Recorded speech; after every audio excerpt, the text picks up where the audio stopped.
అందరికీ వందనాలు. దేవుడు మిమ్మల్ని ఆశీర్వదించి దీవించునుగాక. అందరూ బాగున్నారా? Very good, thank you. మరి పూట కొంతసేపు దేవుని మాటలు మనం ధ్యానించిన తర్వాత ఆశీర్వాదకరంగా దీవెనకరంగా మనం సెలవు తీసుకుందాము. దేవుని మాటలు మన యొద్దకు వచ్చినప్పుడు అయోగ్యంగా అపాత్రులుగా కాకుండా ఆ మాటలు మన హృదయపు పాత్ర యందు నిలిచి ఆ వాక్యము అనే ఆహారం చేత మనం బలపరచబడినట్లు మనం సిద్ధపడాలి.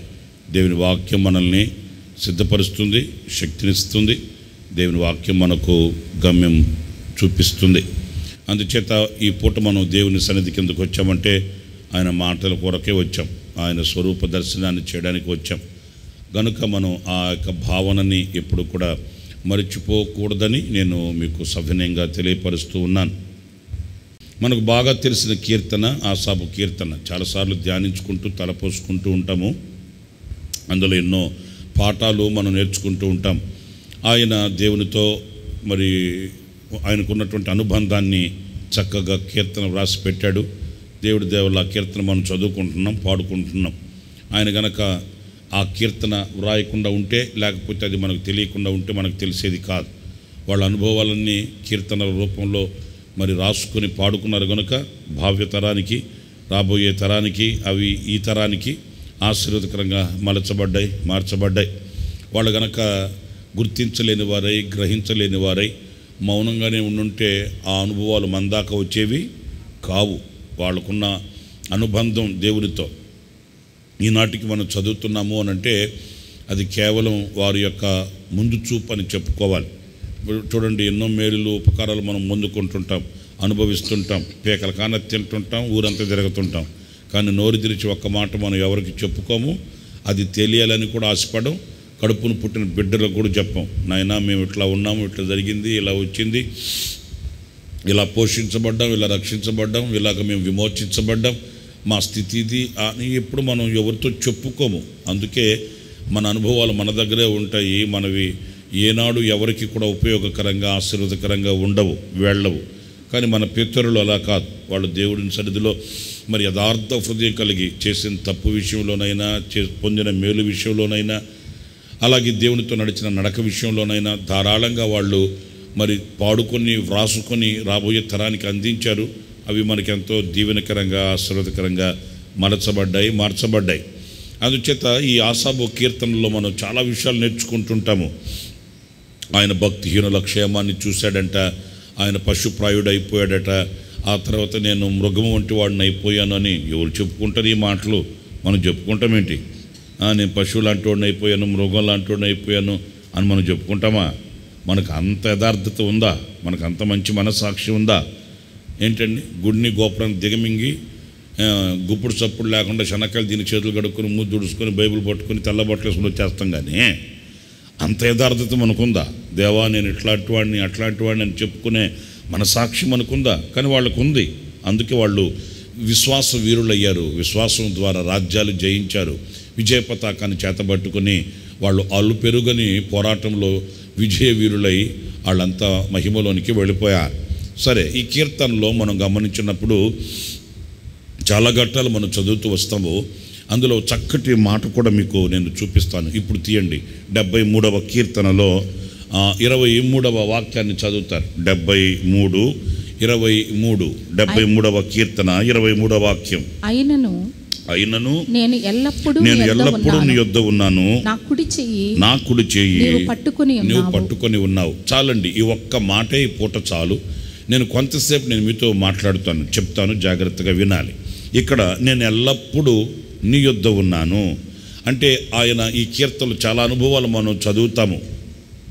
నాకు దినమెల్ల శిక్ష కలుగుతుంది అంటాడు, నేను చేతులు కడుగుకొని ఉండుట, నిర్మలునై ఉండుట వ్యర్థమే అని ఆయాసపడతాడు, ఎక్కసపడతాడు. ఓకే, ఆయన అనుభవాలు చాలా ఉన్నాయి. అయితే కొన్నే మనకు ఈ కీర్తనలో కనిపిస్తాయి, మరి ఎన్నున్నాయో మనకు తెలియదు. అయితే ఒకటి ఇక్కడ ఆయన ఇచ్చే స్టేట్మెంట్ ఏంటి అంటే, ఎన్ని నాకు వచ్చినా, ఎంత నాకు వాటిల్లినప్పటికీ కూడా నేను ఎల్లప్పుడూ నీ యొద్ద ఉన్నాను అంటే దేవునితో ఒక అనుబంధం కలిగిన వ్యక్తి అయి ఉన్నాడు. నేను ఒక మాట మీతో అడగాలి. అదేంటంటే మనమంతా వాక్యం చదివే వాళ్ళమే, ప్రభువుని ఆరాధించే వారమే, ప్రభు సన్నిధిలో సాక్ష్యాలు చెప్పేవారమే, పండుగలు చేసేవారమే, అన్నీ బాగానే ఉన్నాయి. కానీ ఒక్కసారి మన గ్రాఫ్ చూస్తే, అంటే మన జీవిత విధానంలో మనం వేసినటువంటి అడుగులు, మనం వెళ్ళిన మార్గం, ఆ గ్రాఫ్ చూస్తే మనం ఎల్లప్పుడూ ప్రభుతోనే ఉన్నట్లుగా ఆ గ్రాఫ్ కనిపిస్తుందా, లేకపోతే మేలు జరిగినప్పుడు ఆయనతో ఉండి ఏదైనా ఇబ్బంది కలగగానే కింద పడిపోయి ఆ తర్వాత మరలా మేలు కలిగినప్పుడు మరలా అక్కడికి వచ్చి అన్నీ సంతోషంగా సావదాయకంగా సాగిపోయినప్పుడు ఆయనతో నడిచి కాస్త నిందలు అవమానాలు రాగానే మరలా కింద పడిపోయి మరలా ఏదో ఆయన పైకి లేవంత మళ్ళీ అలా జిగ్జాగ్గా మన గ్రాఫ్, అంటే ఎప్పుడు ఎలా ఉంటామో, ఎప్పుడు ఎక్కడ ఉంటామో, ఎప్పుడు ఏం చేస్తామో అర్థం కాని అయోమయంలో ఏదో సాగుతుంది భక్తి, ఏదో సాగుతుంది వ్యవహారం అన్నట్లుగా ఉన్నామా, లేకపోతే ఎల్లప్పుడూ మన పితరుల జీవిత చరిత్రలు మీరు తలపోయండి. మాకు అంత టైం ఎక్కడదా అన్నయ్యా, గోంగూర మోసం వండుకోవడమే సరిపోయా అంటారా? మనకు అదే కదా, ఉదయం లేచామా, ఏం తిందామా, ఏం తాగుదామా, ఏం కట్టుకుందామా, ఈ రోజుకి ఇది, ఈ పూటకి ఇదే అయిపోయింది. కానీ మనకు మన పితరుల గురించి ఆలోచించడం, దేవుని వాక్యాన్ని ధ్యానించడం, ఇంకా దైవ రాజ్యాన్ని గురించిన ఇవన్నీ మనకు అంత ఉంటాయంటారా? ఏదన్నా ఖాళీ దొరికితే ఫోన్ ముందు పెట్టుకుని గోకి ఇటు గోకుతారు, కాసేపు గోకుతారు, మళ్ళీ ఇటు ముందుకి వెనక్కి గోకుడమే సరిపోయా. ఇంకా మరలా వాక్యాన్ని ముందేసుకొని వాక్యం ధ్యానించి వాక్యం తలపోసి మన పితరులు ఇవన్నీ అంత ఖాళీ ఉందంటారా ఈ కంప్యూటర్ కాలంలో? ఏమంటే నా మట్టుకు నేను అయితే చెప్తే మాత్రం మన వాళ్ళు అంత తేలిగ్గా అంత ఖాళీగా లేరని చెప్తాను నా ఏమంటారు దాన్ని సర్వేలో. ఎందుకంటే అంత ఖాళీ లేదు. అసలు పురుషుల కన్నా కొంచెం ఖాళీ ఉంటుందేమో కానీ స్త్రీలకు అస్సలు ఖాళీ లేదు తల్లే. ఎందుకంటే మన దగ్గర పెద్ద చాట్ లాంటి ఫోన్లు ఉండే, ఇంకా అంత వండి పక్కన పెట్టామంటే లోకాన్ని ఏలుకోవడమే కదా మన పని. ఇంకంతే 4 గనక కూర్చుని మహిళా మండలి పోగొయ్యారంటే ఇక చూసుకో రాజ్యాలు తగలబడిపోతుంటాయి. మనకు అంత పనులు ఉంటాయి కనుక దేవుని వాక్యాన్ని, మన పితరుల్ని, వాళ్ళ విశ్వాస పరిమాణాన్ని, వాళ్ళ విశ్వాస జీవితంలో వాళ్ళు ఏమై ఉంటారు, ఎలా ఉంటారు అంత ధ్యానించి ఆ పరిస్థితులు ముందుకు తీసుకొచ్చుకొని కృతజ్ఞతతో నింపబడిపోయి దేవునికి కృతజ్ఞత. అమ్మో, అంత టైం మనం స్పెండ్ చేయలేము. పిత పుత్ర పవిత్రాత్మ నామమున ఆమేన్. ముఖానికి దిష్టి తీసి అమ్మ చాలు భక్తి అయిపోయింది అంతే. అంతకు మించి భక్తి చేస్తే ప్రపంచం ఎట్లెందుకు ఉంటుంది, మనం ఎట్లెందుకు ఉంటాం చెప్పండి?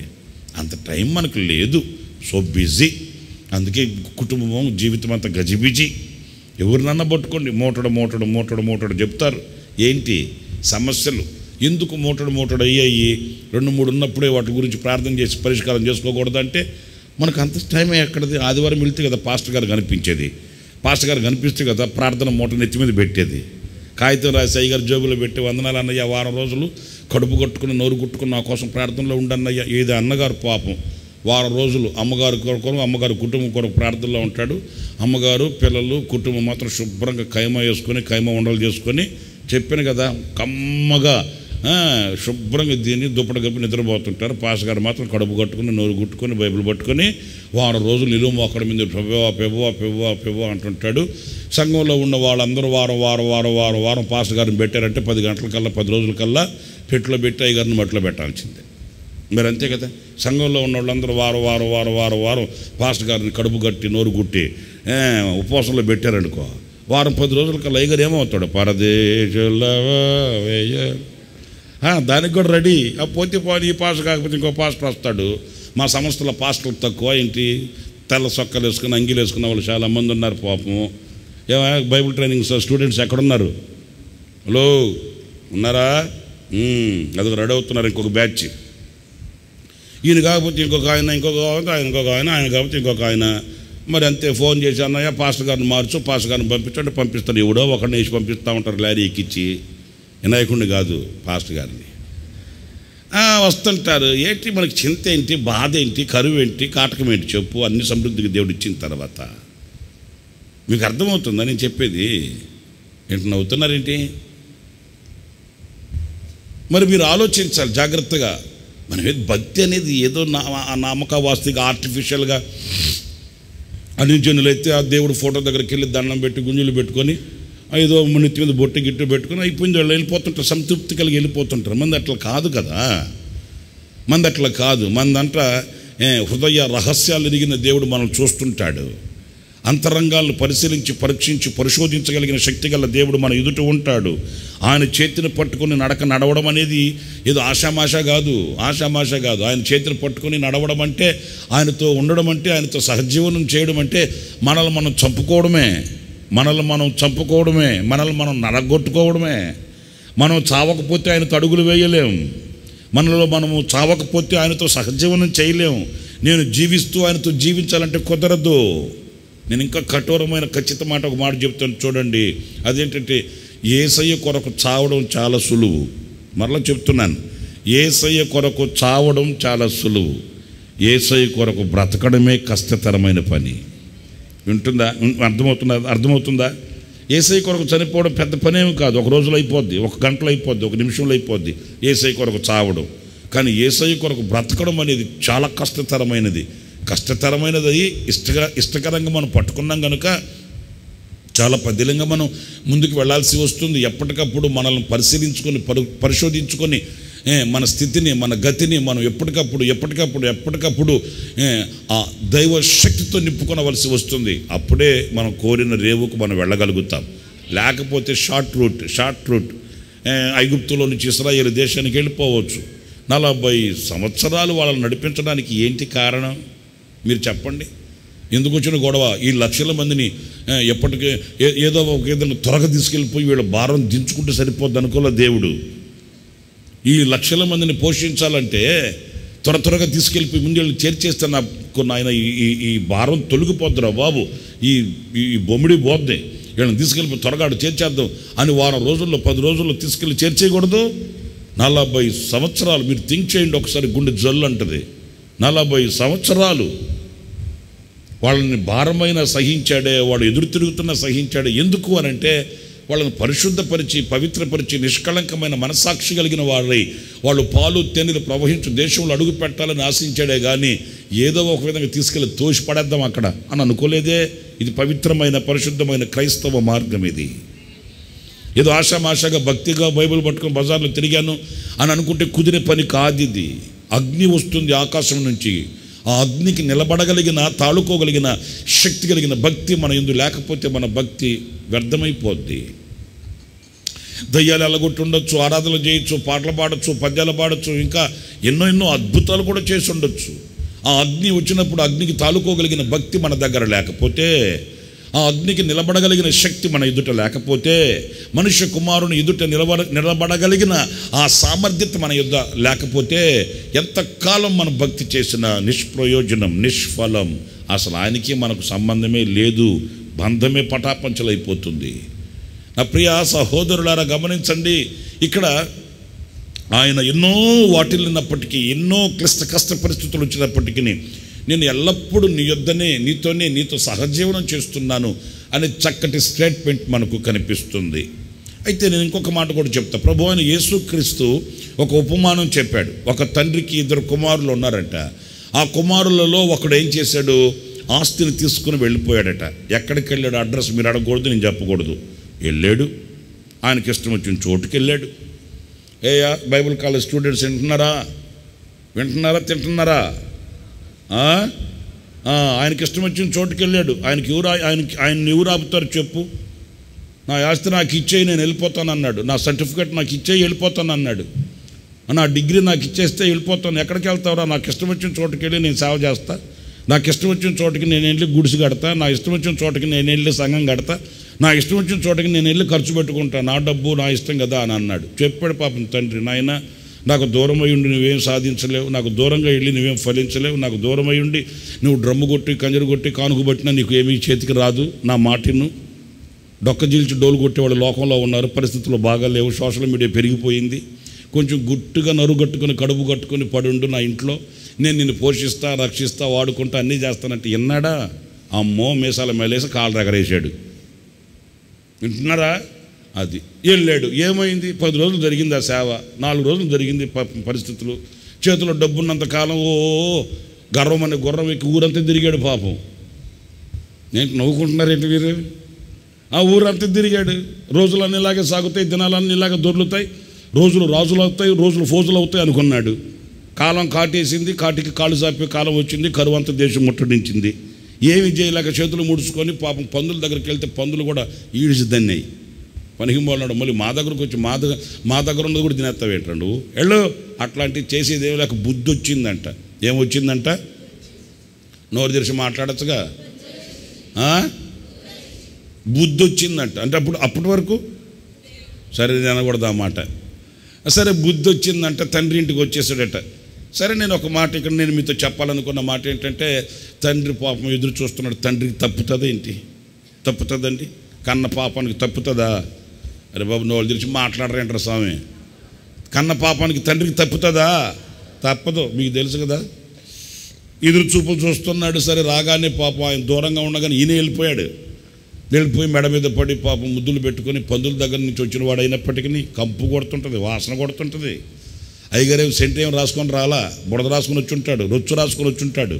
అయినప్పటికీ తండ్రి కదా, తండ్రి ప్రేమ కదా, తండ్రి గుండెల్లో ఉన్న మాధుర్యమైన ఆ ప్రేమకు నిదర్శనం క్రియ కదా. వెళ్ళిపోయి భుజం మీద పడి ముద్దు పెట్టుకొని ఏడ్చి పాపం తీసుకొచ్చుకొని మళ్ళీ అయ్యగారికి స్నానం చేయించి, వస్త్రాలు వేయించి, చెప్పులు వేయించి, ఉంగరం తొడిగించి, కొవ్విన దూడను తీసుకుని వచ్చి విందు చేయించాడు. తండ్రికి అట్లా ఉంటుంది. మరి ఏం చేస్తాం?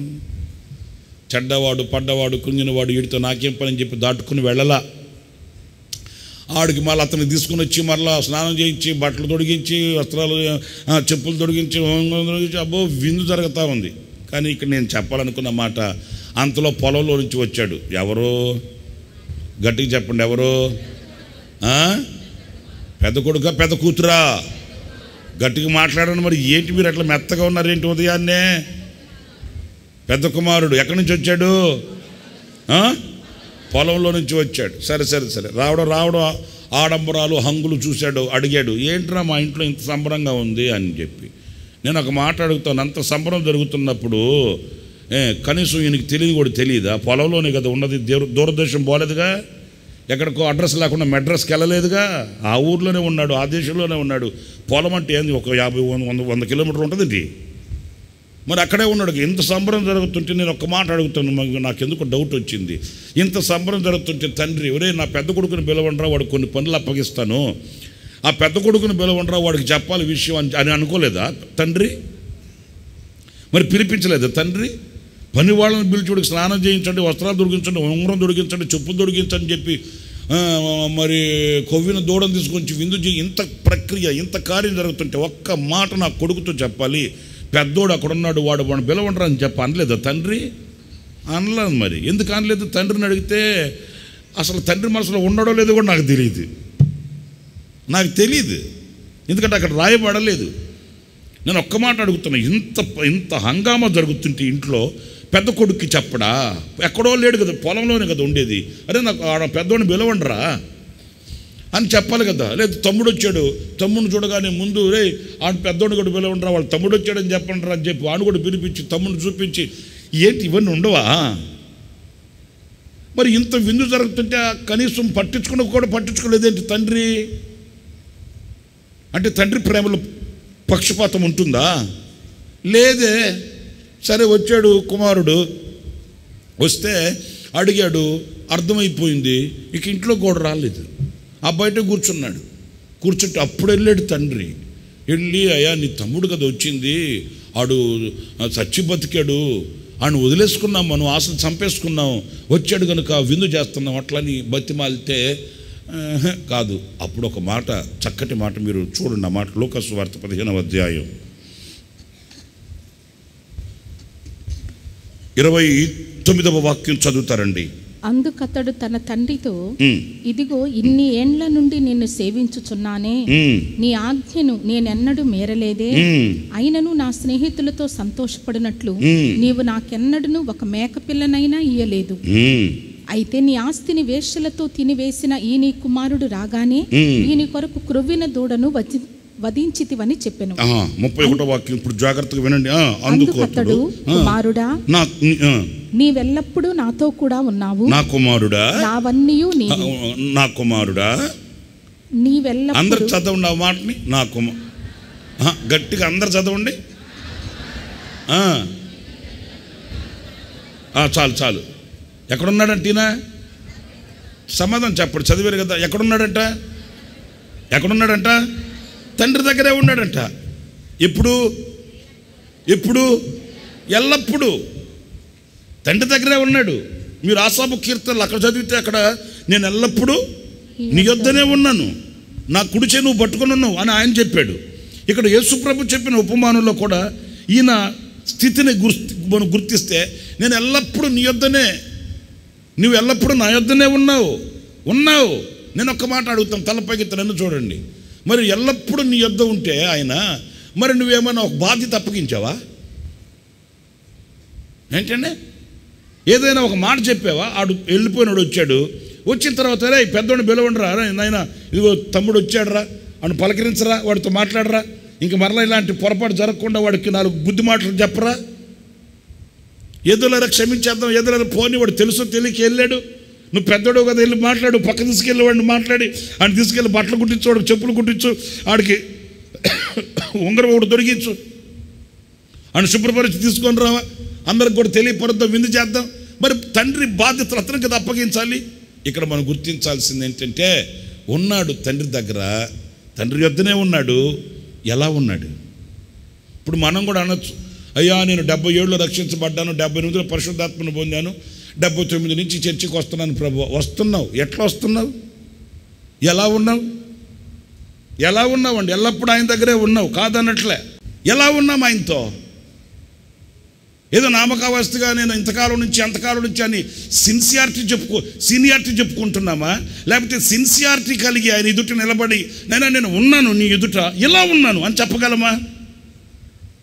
అర్థమవుతుందండి? అప్పుడు మనం ఎల్లప్పుడూ ఆయన యొద్ద ఉంటే ఎల్లప్పుడూ మనం చేయవలసిన పనులేంటి? ఎల్లప్పుడూ ఆయన దగ్గర ఏం చేస్తుండాలి? నేను అంటాను, ఒక తండ్రికి కొడుకున్నాడు, ఎల్లప్పుడూ ఆయన దగ్గరే ఉన్నాడు. కానీ తండ్రికి కాస్త కూడా సహాయకరంగా ఉన్నట్లుగా కానీ, చేదోడు ఓదోడుగా ఉన్నట్లుగా కానీ, ఆ ఇంటి బాధ్యతలు ఎరిగిన వాడుగా కానీ, తండ్రి గుండెల్లో సంతోషాన్ని పుట్టించేవానిగా కానీ లేడు. ఉన్నాడు. ఇప్పుడు ఎక్కడున్నాడంటే బయట ఉన్నాడు. బయటికి ఎందుకు వెళ్ళాడంటే అంతే. మరి ఉన్నాడు, తండ్రితో ఉన్నాడు, ప్రయోజనం లేదు. మరి ఎల్లప్పుడూ మనం ఆయనతో ఉంటే ఎల్లప్పుడూ ఏం చేయాలి? మనం ఏం చేస్తూ ఆయనతో ఉన్నట్లు వాక్యంలో మనం గమనించినప్పుడు కొన్ని విషయాలు, నేను ఒక 2-3 విషయాలు నేను చాలా క్లుప్తంగా నేను మీకు అందిస్తాను. మీరు వాక్యంలో ఆ మాటని చూడండి. చక్కటి మాటలు మీకు పరిశుద్ధ గ్రంథంలో మనకు కనిపిస్తాయి. చూడండి, కీర్తనల గ్రంథంలోనే 106వ కీర్తన 3వ చరణం. న్యాయమును అనుసరించువారు ఎల్లవేళలా నీతిని అనుసరించి నడుచుకున్న వారు ధన్యులు. ఇక్కడ చూడండి, న్యాయమును అనుసరించువారు ఎల్లవేళలా నీతిని అనుసరించి, ఎల్లవేళలా ఎల్లప్పుడూ ఏమనుసరించాలంట? అందరు చెప్పాలి, ఏమనుసరించాలంట? నీతి కలిగి ఉండడం కాదండి, నీతిమంతులుగా ఉండడం కాదండి, ఆ నీతిని ఎల్లప్పుడూ కలిగి ఉండాలంట. ఎల్లవేళలా మనం అనుసరించాలంట. వాళ్ళు ఎంతో ధన్యులు. అంటే మనం నీతిమంతులమే. మీరందరినీ నేను నీతిమంతులైన వాళ్ళు చేతులు ఎత్తండి అంటే అందరు చేతులు ఎత్తుతారు. ఎందుకంటే నేను రక్షించబడ్డాను అన్నయ్య, బాప్తిసం పొందాను అన్నయ్య. మరి రక్షించబడి బాప్తిసం పొందిన నేను నీతిమంతుడిని గాక స్వనీతిమంతుడిని ఎలాగ అవుతాను? నేను నీతిమంతుడిని. ఓకే, మీరు రక్షింపబడ్డారు, బాప్తిసం పొందారు కనుక నేను నీతిమంతుడిని అని అనుకుంటున్నారు, వాస్తవమే. అయితే ఆ దైవ నీతిని ఎల్లప్పుడూ ఎల్లవేళలా అన్ని సమయాలలో దానిని, ఆ నీతిని కొనసాగించే వ్యక్తులుగాను, నీతిమంతులై నడిపించబడుతున్న వ్యక్తులుగాను, నీతి సంబంధమైన మార్గాలలో స్థిరపరచబడిన వ్యక్తులుగా ఉన్నామా అనేది కదా ఒక ప్రశ్న. తండ్రితోనే ఉన్నాం, కానీ తండ్రితోనే ఉండి ఆ తండ్రి యొక్క నీతిని మనం కలిగి ఉండకపోతే ప్రయోజనం ఏంటి? తండ్రితోనే ఉన్నాం, ఆ తండ్రిలో ఉన్న ఆ నీతిని మనం ధరించుకోకపోతే, ఆ తండ్రిలో ఉన్న ఆ నీతిని మనం ప్రత్యక్షపరచకపోతే మనం తండ్రితో ఉండి ప్రయోజనం ఏంటి? ఆలోచిస్తున్నారండి? మన తండ్రి ఎవరో, మన దేవుడు ఎవరో? నీతిమంతుడు. నీతిమంతుడా పాపియా? పాపము లేని పరిశుద్ధుడు యేసయ్య ఒక్కడే. పాపిని రక్షించి పాపాన్ని ద్వేషించిన పవిత్రుడు, పరిశుద్ధుడు యేసుక్రీస్తు ఒక్కడే. ఆయనలో మచ్చ, మడత, డాగు, కలంకం లేదు. ఆయనను నీతిమంతుడు, నీతిమంతుడు, నీతిమంతుడు అని ఆయనను గూర్చిన లేఖనాలు, ఆయనను గూర్చిన ప్రవచనాలు ప్రత్యక్షమయ్యాయి.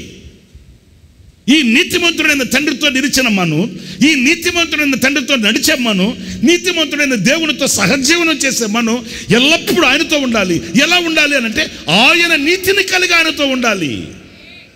ఆ దైవ నీతి మనల్ని తండ్రితో ఏకం చేస్తుంది. ఇప్పుడు చూడండి, ఇనుముకి ఇనుము అంటుకుంటుంది, మట్టికి మట్టి అంటుకుంటుంది. ఆ స్వాభావికమైన గుణాలు కలవాలి కదా. ఇప్పుడు మనం ఉన్నామండి, మన మనుషులమే, జంతువులు ఉన్నాయి. జంతువుల యొక్క స్వాభావికమైన గుణగణాలు వేరు, మనుషుల యొక్క గుణగణాలు వేరు. జంతువులు జంతువులతో కలుస్తాయి, మనుషులు మనుషులతో కలుస్తారు. ఎందుకంటే ఆ గుణగణాలు అలాంటివి. మరి నేనంటాను, మన తండ్రి నీతిమంతుడు అన్నప్పుడు నీతిమంతుడైన దేవునితో మనం స్వార్థప్రియులమై, మలినమైన మనసాక్షి కలిగిన వారమై, లోకంలో ఉన్న వాటిని ఆశ్రయించి ఆ లోక సంబంధమైనటువంటి వ్యక్తిత్వం కలిగి పరిశుద్ధుడైన దేవునితో మనం ఎలా ఉండగలుగుతాం? ఎలా నిలవగలుగుతాం? ఎలా జీవించగలుగుతాం? స్తోత్రం కలుగుగాక. హల్లెలూయా. మరి ఈ రోజున మనల్ని మనం పరిశీలించుకోవాల్సింది, నేను తండ్రితోనే ఉన్నాను, కానీ తండ్రిలో ఉన్న ఆ దైవ నీతి నేను కలిగి ఉన్నానా? చూడండి, మీకు బాగా తెలిసిన చరిత్ర చెప్తాను. అదేంటంటే, సౌలు దావీదు మీద బహుక్రూరంగా ప్రవర్తించాడు. ఎందుకంటే దావీదు సౌలుకి చాలా మేలు చేశాడా, కీడు చేశాడా? చాలా మేలు చేశాడు. ఎంత మేలు చేశాడంటే, మనం చూస్తే మనం పరిశుద్ధ గ్రంథంలో ఇట్లాంటి వ్యక్తులకి మేలు చేయొచ్చా అని కూడా మనకు సందేహం కలుగుతుంది. దావీదు సౌలుకి అన్ని ఉపకారాలు చేశాడు, అంత మేలు చేశాడు. కానీ చేసిన మేలుకి ప్రతిగా సౌలు దావీదుకి ఏం చేశాడు? సన్మానాలు చేశాడా? పొగడాడా? వేదికలు కట్టి ఏమైనా ఆయన గూర్చి మంచి చెప్పాడా? లేదు. దావీదు దగ్గర మేలు పొందుకొని దావీదుకి కీడు చేయ ప్రారంభించాడు. కానీ దావీదు చరిత్రలో మనం చదివినప్పుడు అతనికి కలిగిన ఆ దైవ నీతి, ఏదో నేను దేవుణ్ణి ఆరాధిస్తున్నాను, పరిశుద్ధులైన ప్రభువుని ఆరాధిస్తున్నాను అని మాటలతో చెప్పుకోవడం కాకుండా క్రియారూపకమై కీడు చేసిన వ్యక్తికి సౌలు చనిపోయేటంత వరకు కూడాను, మీరు జాగ్రత్తగా వినాలి, సౌలు చనిపోయేంతవరకు కూడా, ఆ సౌలు దావీదుకు దూరం అయ్యే అంతవరకు కూడా దావీదు ఎలాగా అంటే తాను నమ్మిన ఆ నీతికి ఎప్పుడు ఒమ్ము చేసిన వాడు కాదండి. తాను నమ్మిన మాటకి, తాను ఆశ్రయించిన ఆ దైవ సన్నిధికి, తాను తీసుకుని నిర్ణయానికి, తాను దేవునితో చేసుకున్న ఒడంబడికకు ఎప్పుడు కూడా తూట్లు పొడిచిన వాడు కాదు. ఒకవేళ అతనికి ప్రాణహాని ఉన్నదని తెలిసినప్పటికీ కూడా ఏంటండి, తన ప్రాణం తీయడానికి కంకణం కట్టిన కఠినాత్ముడు కత్తి పట్టుకుని తిరుగుతున్నాడు కసాయి లోకంలో అని తెలిసినప్పటికీ కూడా దైవ నీతిని ఏనాడు విస్మరించిన వాడు కాదు. సౌలే చాలాసార్లు అన్నాడు, దావీదా నాయనా, నీవు నాకంటే నీతివంతుడు అయ్యా. చూడ, ఒక పాత నిబంధన భక్తుడు కదా దావీదు. ఓ పాత నిబంధన భక్తుడైన దావీదుని గురించి ఒక సాక్ష్యం. నీవు నీతిమంతుడవు ఎంతకాలం ఆలోచించండి. ఎంతకాలం? నీకు మేలు జరుగుతూ ఉన్నంత కాలమే కాదు, నీకు అన్ని సాఫీగా సమృద్ధిగా సాగిపోతున్న, అన్ని అనుకూలంగా ఉన్న దినములలో మాత్రమే కాదు, ఒకవేళ నీకు కీడు జరుగుతున్నప్పటికీ కూడా, నీకు హాని తలపెడుతున్నప్పటికీ కూడా, అనేకులు దొమ్మిగా నీ మీద శత్రుత్వం కలిగి విరుచుకుపడుతున్నప్పటికీ కూడా, ప్రాణం పోయే రోజులు నీకు ఎదుట కనబడుతున్నప్పటికీ కూడా ఆ దైవ నీతి అదే నేను చెప్పింది. ఏదో మనం భక్తి చేస్తున్నాం, వెనుకకు తిరిగి చూస్తే బలవంతులు మన ఎదుట కనబడుతున్నారు. ఆ బలవంతుల యొక్క బలం ఏంటో మనం తెలుసుకోవాలి. మన వెనుక విశ్వాస వీరుల యొక్క బలం మనకు తెలుసు. వాళ్ళ బలం ఏంటి, వాళ్ళ శక్తి ఏంటి, వాళ్ళ సామర్థ్యత ఏంటి, వాళ్ళ పరిశుద్ధత ఏంటి, వాళ్ళ విశ్వాసములో వాళ్ళు పొందిన పతాకం ఎలాంటిది మనం గుర్తిస్తే మనం ఇంకొక స్టెప్ ముందుకు వేయొచ్చు. మనకేమో మనల్ని గురించి మనకు ఎక్కువ హై ఎస్టిమేషన్. నాకంటే వీరుడెవడో, నాకంటే శూరుడెవడో, నేను రాగాలు తీస్తే రోగాలు పోతాయి, ముట్టుకుంటే దయ్యాలు పోతాయి కదండి. మన గురించి మనకు హై ఎస్టిమేషన్. నేను ఎవరిని చూడాల్సిన అవసరంలా, ఎవరిని పట్టించుకోవాల్సిన అవసరంలా. ఆడేంటి, ఈడేంటి, వాడు నాకంటే ఇంత, వాడు నాకంటే ఇంత, నాకు అన్నట్లే ఉంటాం. కానీ మన వెనుక ఉన్న, మనము దాటుకొని వచ్చిన, లేకపోతే మనకంటే ముందుగా యాత్ర ముగించిన పరిశుద్ధుల యొక్క నీతి అడుగుజాడలు ఎలాంటివి అని యోచించే ఆ దృష్టి మనకు ఉండదండి. ఆ నీతిని ఎప్పుడైతే అంతము వరకు ఎల్లవేళలా కలిగి ఉంటామో, మనకు బాగా తెలిసిన చరిత్రలే నేను మీకు జ్ఞాపకం చేస్తున్నాను. అర్థమవుతుందా? బానిసలుగా వెళ్ళారు బబులోనికి. యజమానులుగా కాదు, బానిసలుగా వెళ్ళారు. ఆ బానిస దేశంలో వాళ్ళని చాలా గౌరవంగా చూశారు. మీరు ఆలోచించారు లేదు ఈ ధోరణిలో నాకు తెలీదు. నేను చెప్తున్నాను వినండి. సెల్ ఫోన్ పక్కన పెట్టి వాక్యం రా బాబు, ఫోటోలు తీసుకుంటూ కూర్చున్నావు. బానిస దేశంలో వాళ్ళని చాలా గౌరవంగా చూశారు. ఎంత గౌరవంగా చూశారంటే, వీళ్ళు బానిసలు అన్నట్లుగా కాకుండా వాళ్ళకి రాజభోజన పదార్థాలు. ఏమండి, బానిసలకి రాజభోజన పదార్థాలు పెడతారా? మీరు చెప్పండి. మీ ఇంట్లో పనిచేసే పని మనిషి కోసపెట్టి జీడిపప్పు, కిస్మిస్, పాలు అన్ని కాసి పెట్టి పెడతారండి? పెట్టరు, చెప్తారు కదా. కరెక్టే, నా మహాతల్లు కరెక్ట్గా ఒప్పుకుంటారు. మళ్ళీ మీ ఇంట్లో పనిచేసే పని మనిషిని కోసపెట్టి జీడిపప్పు, కిస్మిస్ వేసి వేడివేడిగా ఉప్మా చేసి, అట్టేసి పెసరట్టు ఉప్మా పెట్టి తినమ్మా అని పెడతారేంటి? మీరు పెట్టేదని నాకు తెలియదేంటి? మీరు తినలేక మిగిలిపోయి పాసిపోయి ఫ్రిడ్జ్లో పెట్టినా కూడా ఇక పనికిరాదు అనుకుంటే అప్పుడు అమ్మ తీసుకుని ఇంటి వెళ్ళిపోతే తినండి, పండగ చేసుకుపోండి. అబ్బా, ఇక పెట్టిందంతా వాళ్ళు పండగ చేసుకోవాల్సిందే, కానీ అది పండగగా ఉండదు అని నాకు తెలుసులేండి. మనం ఎలా చూస్తామేంటి? కానీ బబులోనులో ఈ యవనస్తులైన వాళ్ళని చాలా గౌరవంగా చూశారు. వీళ్ళు బానిసలు తీసుకెళ్ళి కట్టేయండిరా, పెట్టేయండిరా, వీళ్ళని నలిపేయండిరా, తొక్కేయండిరా అని అనలేదు. ఈ బానిసలకి మన దేశంలో ఈ స్థానాన్ని ఇస్తే రేపటి రోజు ఇక్కడ కూర్చుంటారు. ఎక్కడ? నెత్తి మీద కూర్చుంటారు. కనుక వీళ్ళకి ఆ స్థానం ఇవ్వద్దు అని అనుకోలేదు. బానిసలుగా ఉన్నప్పటికీ కూడా వాళ్ళని దాసులుగా కాకుండా బాగా గౌరవంగా చూశారు. కానీ ఆ గౌరవానికి వీళ్ళు ఈ యవనస్తులైన వాళ్ళు లొంగిపోలేదండి. ఇంత గౌరవంగా చూస్తున్నారు మనల్ని, ఇంత ప్రేమగా చూస్తున్నారు, మనం బానిసలమైనప్పటికీ. కనుక మనం వీళ్ళకి లొంగిపోవాలి అన్నట్లుగా లేరు. వాళ్ళకు ఒక నీతి ఉంది. చప్పట్లు కొడతారు ఒకసారి. ఏముంది? నీతి. నీతి నీతి ఏంటి? ఆ నీతి అని అంటే, ఒక దేవునిని మనం నమ్ముకున్నాము, చచ్చినా పర్లే ఆ దేవునికి మనం వెన్నుపోటు పడవకూడదు, ఆ దేవునికి మనం వెన్ను చూపకూడదు, ఆ దేవునికి మనం ఇచ్చిన మాట మీరకూడదు. వాళ్ళకి అక్కడ అన్ని సదుపాయాలు, సౌకర్యాలు బాగా ఉన్నాయి. వాళ్ళు కాదంటే జరిగే పరిణామాలు ఏంటో వాళ్ళకి తెలుసు. వ్యతిరేకిస్తే, ఎదిరిస్తే ఏం జరుగుతుందో కూడా తెలుసు. వాళ్ళు ఆ దేశంలో బానిసలుగా ఉన్నప్పటికీ కూడా వాళ్ళకి ఆ దేశంలో కలిగే ఆ గౌరవానికి, ఆ యొక్క చక్కటి మంచి వసతులకి వాళ్ళు అమ్ముడుపోలేదు.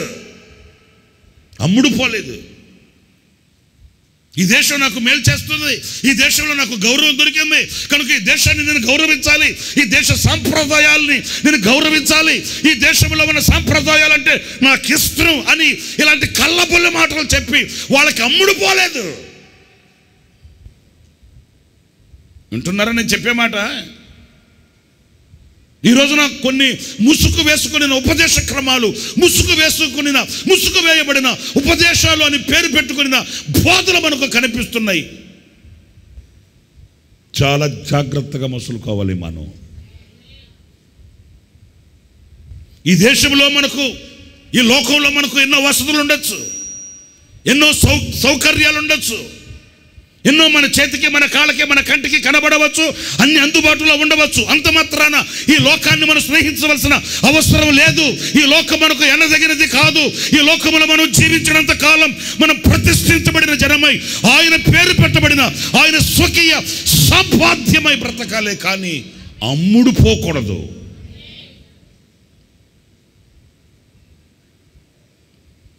సౌకర్యాలు, సదుపాయాలు ఈ లోకం నీకు అందించినంత మాత్రాన లోకానికి పూలదండ వేస్తావా?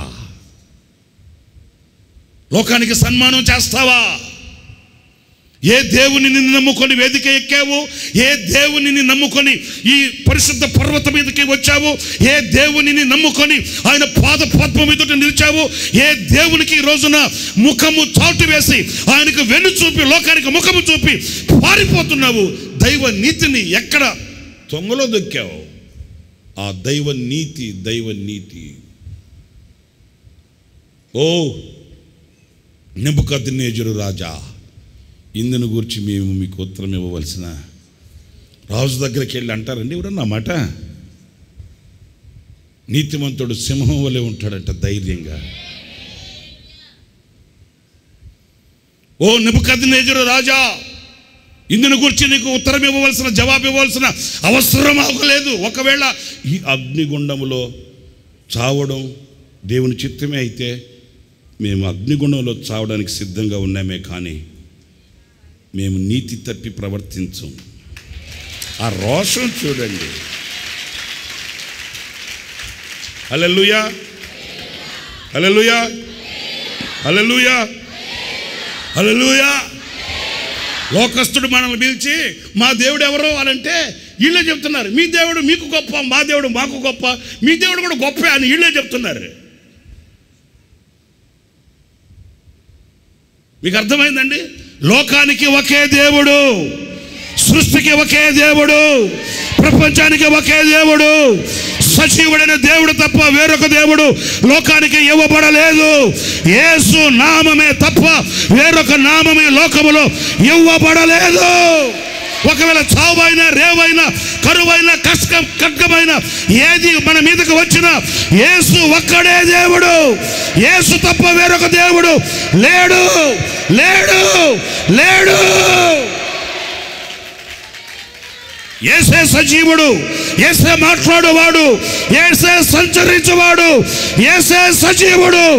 యేసు క్రీస్తు తప్ప వేరొక దేవుడు లోకములో లేడు. నేను నమ్మిన నీతి, నేను నమ్మిన సత్యం, ప్రపంచానికి ఇవ్వబడిన నగ్న సత్యం, ప్రపంచానికి ఇవ్వబడిన ఏకైక ఉపదేశం యేసు ఒక్కడే. యేసు ఒక్కడే దేవుడు. మనం నమ్మిన నీతి తీసుకెళ్ళి అగ్నిగుండంలో వేసేస్తాం. వేసే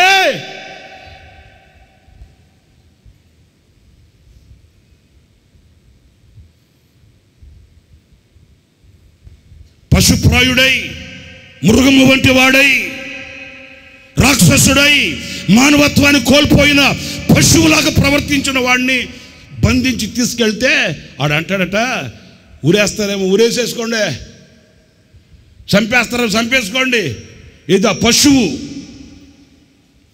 ఒక పశువులాగా ప్రవర్తించి, జంతువులాగా ప్రవర్తించి మానవత్వాన్ని కోల్పోయిన ఒకడు బంధిస్తే వాడు అంటాడు, చంపేస్తారేమో చంపేసుకో, ఊరేస్తారేమో ఊరేసేసుకో. ఆడికే అంత తెగింపు ఉంటే జీవము కలిగిన దేవునిని నమ్మిన నీకెంత తెగింపు ఉండాలి? మనము సత్యవంతుడైన దేవునిని ఆరాధిస్తున్నాం, సజీవుడైన ప్రభువుని ఆరాధిస్తున్నాం.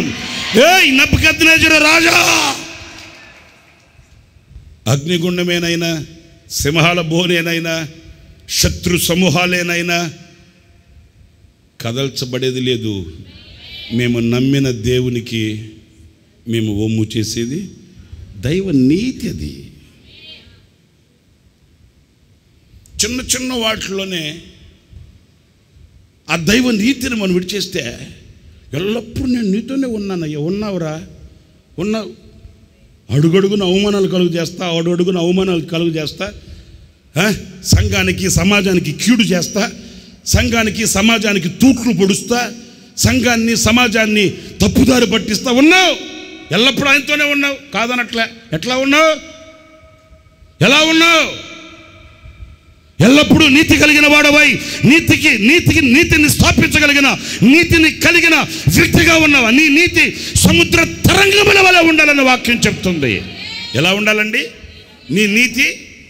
అందరు చెప్పండి. నీ నీతి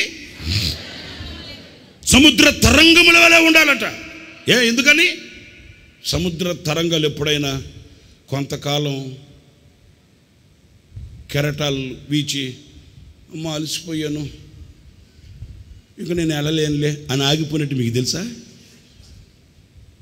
సముద్ర తరంగాలు ఎప్పుడైనా నీతి లేకపోతే తమ క్రమాన్ని తప్పినట్టు మీకు తెలుసా? ఏంటండి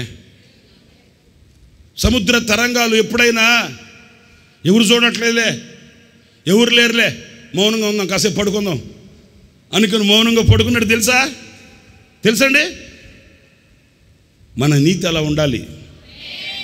ఎవరో మనుషులు చూస్తున్నారు అన్నట్లుగా, లేకపోతే ఎవరో గమనిస్తున్నారు అట్లా కాదు. మన నీతి దైవ నీతి అయి ఎల్లప్పుడూ ఎల్లప్పుడూ ఎల్లప్పుడూ ఎల్లప్పుడూ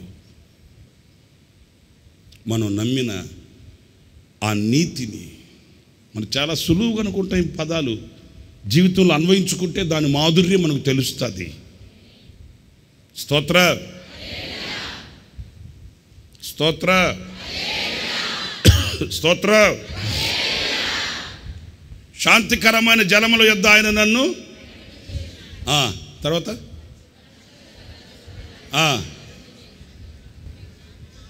ఏంటి? చేపల కూర. ఆయన నామమును బట్టి చెప్పండి. మీకు తెలిసిన కీర్తనలే కదా, సదికి సదికి సదికి సదికి. మీరు చెప్పండి మరి. ఆయన నామమును బట్టి, ఆయన పరిశుద్ధమైన నామమును బట్టి ఏడుస్తున్నాడా? ఎవరు? ఆయన పరిశుద్ధ నామమును బట్టి ఏ మార్గంలో నడిపిస్తాడంట? మరి ఏ మార్గంలో మనం నడుస్తున్నాం? ఆయన నడిపిస్తే నీతి మార్గంలో నడిపిస్తాడు. అలా చూడకు, ఇలా చూడకు, ఇలా ఉండకు, అలా ఉండకు, అక్కడ ఉండకు, ఇక్కడ ఉండవకు. ఆయన అన్ని నీతి మార్గాలు, పవిత్రమైన మార్గాలు. మరి ఆయన నడిపిస్తే నీతి మార్గంలో నడిపిస్తాడు. మనం ఏ మార్గంలో నడుస్తున్నాం బాబా? సరే, ఇంక పొడిగించుకుంటూ పోతే మనకు చాలా టైం అయిపోద్ది. ఒకటి ఏంటది? ఎల్లప్పుడూ మనం ఎలా ఉండాలంట? నీతిని అనుసరించి ఎల్లప్పుడూ మనం ఆయనతో ఉండాలి. ఆయన నీతి మనలో కనబడాలి. ఒకటి. ఓకే, రెండవ అనుభవంకి వద్దాం.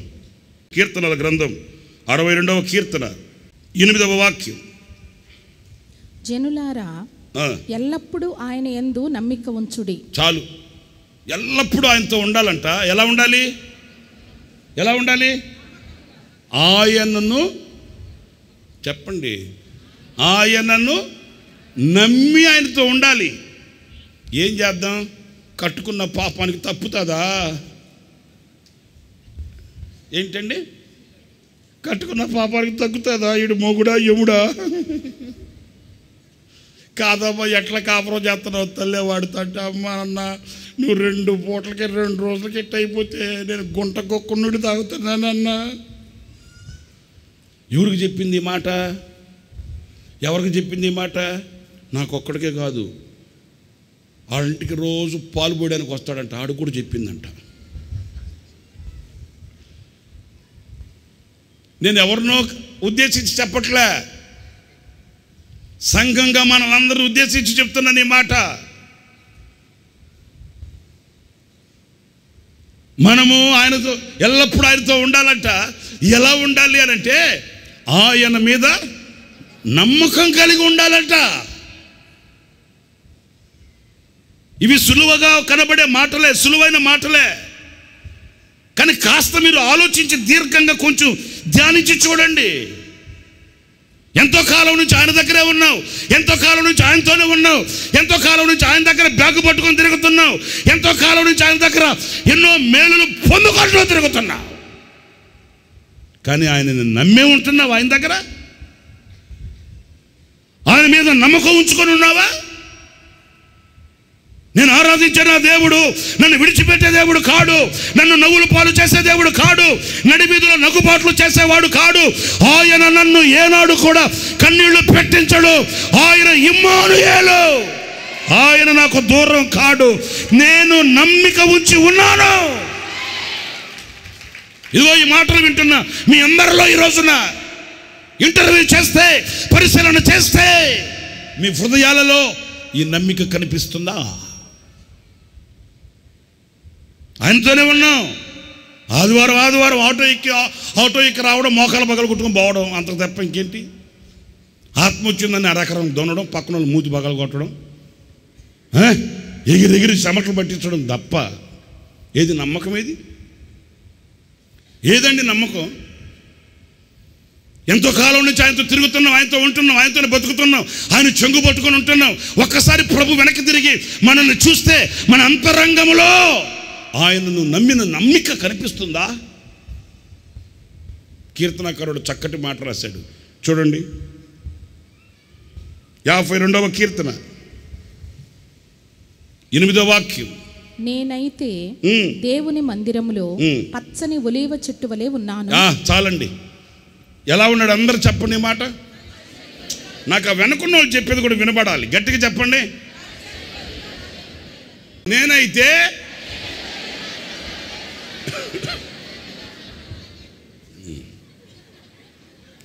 దేవుని మందిరంలో దీపాలు ఆర్పేవాడుగా ఉన్నాను. నేనైతే దేవుని మందిరంలో చెప్పండి, దేవుని మందిరంలో కానుక పెట్టుల్లో కానుకలు కొట్టేసేవాడుగా ఉన్నాను. ఏనాయన బంగారు కొండ, ఇత్తడి కొండ, బిస్కెట్. నేనైతే దేవుని మందిరంలో చెప్పండి చేపలు వేసేవాడుగా ఉన్నాను, చేపలు ఎత్తేసేవాడుగా ఉన్నాను. దేవుని మందిరంలో దేవుని మందిరానికి వచ్చే వాళ్ళందరినీ చెడగొట్టేవాడుగా ఉన్నాను. నేనైతే దేవుని మందిరంలో సేవకులను చెడగొట్టేవాడుగా ఉన్నాను. సేవకుల్ని పాడు చేసి సేవకుల్ని బయటికి ఈడ్చుకెళ్ళి మరలా వాళ్ళ పతరావస్థకి దిగజారిపోయేటట్లు వాళ్ళ మనసును చెడిపేవాడుగా ఉన్నాను. చాలా కాలం నుంచి ఉన్నా సీనియరు. నేను ఆయనతోనే ఉన్నావు. చాలా కాలం నుంచి ఉన్నావు. నువ్వు సీనియరే. ఎలాంటి సీనియర్ నీవు? లోతులకి వేరు వెళ్ళి ఆ లోతుల్లో ఉన్న ఆ నీటి ఊటలను ఆస్వాదించి శక్తిని పొందుకొని బలాన్ని పొందుకొని పచ్చని ఒలీవ చెట్టుపై ఫలించే వృక్షమై ఉన్నావా? ఎలా ఉన్నావు? నేను ఉన్నాను, నీవు ఉన్నావు, నేను ఉన్నాను, మీరు ఉన్నారు, మనమంతా ఉన్నాం. ఎలా ఉన్నాం? ఉన్నాను. ఎలా ఉన్నావయ్యా? ఎలా ఉన్నావమ్మా? ఉన్నావని చెప్పుకుంటావే కానీ ఎలా ఉన్నావు? ఒక్కొక్క తల్లి వచ్చి గోడకు తల్లేసి బాదుకుంటుంటుంది. ఇట్లాంటి కొడుకు పుట్టకపోయినా పర్లేదయ్యా, నాకు పుట్టలేదు అనుకుంటుందయ్యా. నీ బతుకు నువ్వు బతకరా, నీ సావు నువ్వు సావరా, ఇంట్లోంచి వెళ్ళరా అంటే వెళ్ళడా, నేను విడిచిపెట్టి వెళ్ళను అంటాడు మళ్ళీ. మరి అలాంటోడు ఈ చెడు తిరుగుళ్ళ మానరా, నువ్వు సంపాదించాల్సిన అవసరం లేదురా, నేను బతుకున్నంతకాలం నా రెక్కలకి శక్తి ఉన్నంతకాలం నేనే ఒక ముద్ద పెడతాను రా, తిని గుట్టుగా ఇంట్లో ఉండరంటే ఉన్నాడయ్యా. రోజుకు ఒక గొడవ తీసుకుని వస్తాడు. వాళ్ళు వచ్చి అనరాని మాట్లాడుతుంటే నేను పడాలా. ఇట్లాంటి ఉంటే ఒకటే లేకపోతే ఒకటయ్యా. ఇదే మాట ప్రభు అంటే? మీరు ఆలోచించండి. ఇదే మాట ప్రభు అంటే ఏంటి? ఉన్నాడు రాయుడు 25 సంవత్సరాల నుంచి నాతోనే ఉన్నాడు, 30 సంవత్సరాల నుంచి నాతోనే ఉన్నాడు, 40 సంవత్సరాల నుంచి నాతోనే ఉన్నాడు. వీడు చేసే అవమానాలకి తల దాచుకోలేక, సమాధానం చెప్పలేక, ముఖం చూపించలేక, సమాజంలో మాట కూడా మాట్లాడలేని పరిస్థితుల్లో తల దించుకో బతుకుతున్నాను రా అన్నాడు అనుకో ప్రభు నిన్ను గురించి. నువ్వు ఉండి ప్రయోజనం ఏంటి? నేను మీకు నొప్పి కలిగేటట్లు మిమ్మల్ని గిచ్చుతున్నాను, మీకు నొప్పి కలగాలనే మాట్లాడుతున్నాను. మీరు ఉండి ప్రయోజనం ఏంటి? ఆ అమ్మ సంఘానికి పాపం ఎక్కడి నుంచి ఏ ఊరి నుంచి వచ్చిందో దిమ్మకు అనుకుని నిద్రపోతుంది. వచ్చి ప్రయోజనం ఏంటి? అది సంగతి. ఆకాశవాణి విజయవాడ కేంద్రం వార్తలు చదువుతున్నది రమేష్ అన్న.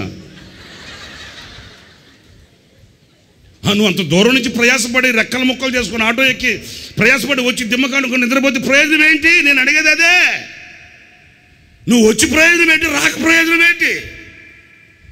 వచ్చిన వాడివి 4 ముక్కలు నేర్చుకోకుండా 4 మాటలు వినకుండా అలాగా తిరిగి ఆ అడ్డతుడ్డాల ఉన్న బండ్ల దగ్గర ఉన్న మేత అంతా మేసి ఇంటికి వెళితే నువ్వు వచ్చి ప్రయోజనం ఏంటి? రాక ప్రయోజనం ఏంటి? బాబా ఇంట్లో కూర్చొని దుప్పటి కప్పుకొని నిద్రపోకూడదు నాయన. నిమ్మకాయ పచ్చడి వేసుకుని కొంచెం పెరుగన్న వేసుకుని నిద్రపోతే మంచిగా మొహం ఉబ్బిపోద్ది కదా. ఆ పని చేయకుండా ఇక్కడికి వచ్చి రోడ్లు ఎమ్మడి తిరుగుతా ఆ అడ్డమైన అనకూడదండి. కోపం వస్తుంది, మీకు రావాలి కోపం. ఆమె అన్న తర్వాత ఆటోకి వెళ్ళిపోతా, నాకు భయం ఏమీ లేదు, మీకు దొరకను నేను.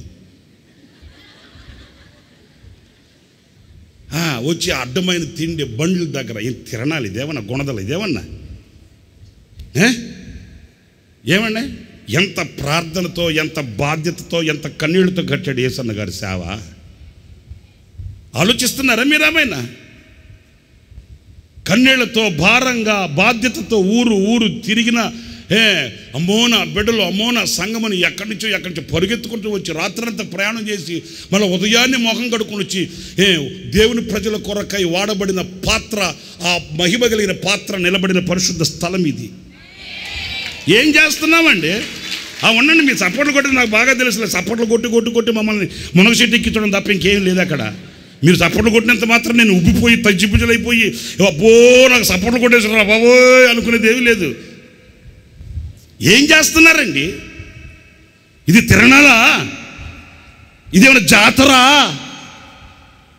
చెరుగళ్ళు కొనుక్కోపోవడానికి, పూసల దండ కొనుక్కోపోవడానికి, వాక్యం వినడానికి వచ్చిన వాళ్ళు వాక్యం వినకుండా బండ్ల దగ్గర తిరగడం, రోడ్డు మీద మార్జిన్లో గోళ్ళ మీద కూర్చోవడం, లేకపోతే చెట్ల మట్ట పూట్ల మట్ట తిరిగి అలాగా కాలయాపన చేసి వెళ్ళడం.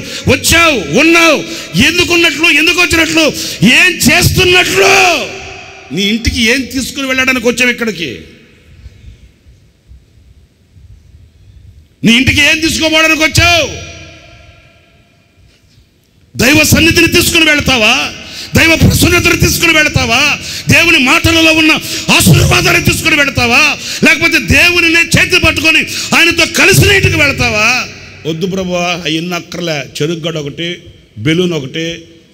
ఇంకా నేను కళ్ళతో చూసిన కొంతమందిని గుడారాల పండుగప్పుడు దరిద్రం గాల అన్నం కూర వండుకునే డేక్షలు కూడా ఇక్కడ కొనుక్కోబోతున్నారు.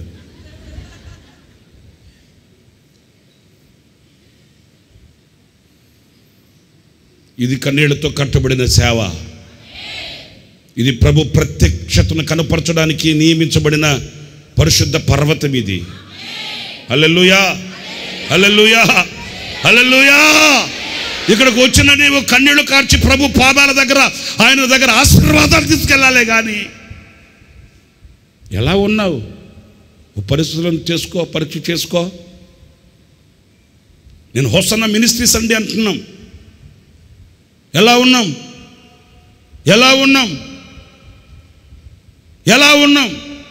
మనం పుట్టగానే పరిశుద్ధులమై రాలేదు, పుట్టగానే పవిత్రులమై రాలేదు. తల్లి గర్భంలో నుంచి మనం బాప్తిసం పొంది రాలేదు. లేకపోతే తల్లి గర్భంలో నుంచి వచ్చేటప్పుడు బైబిల్ సంకలం పెట్టుకొని రాలేదు. పుట్టేటప్పుడు బైబిల్ సంకలం పెట్టుకుని వచ్చామా? అట్లా వచ్చుంటే ముందు నరసక్క చచ్చేది, ఆ తర్వాత కన్న తల్లి చచ్చేది.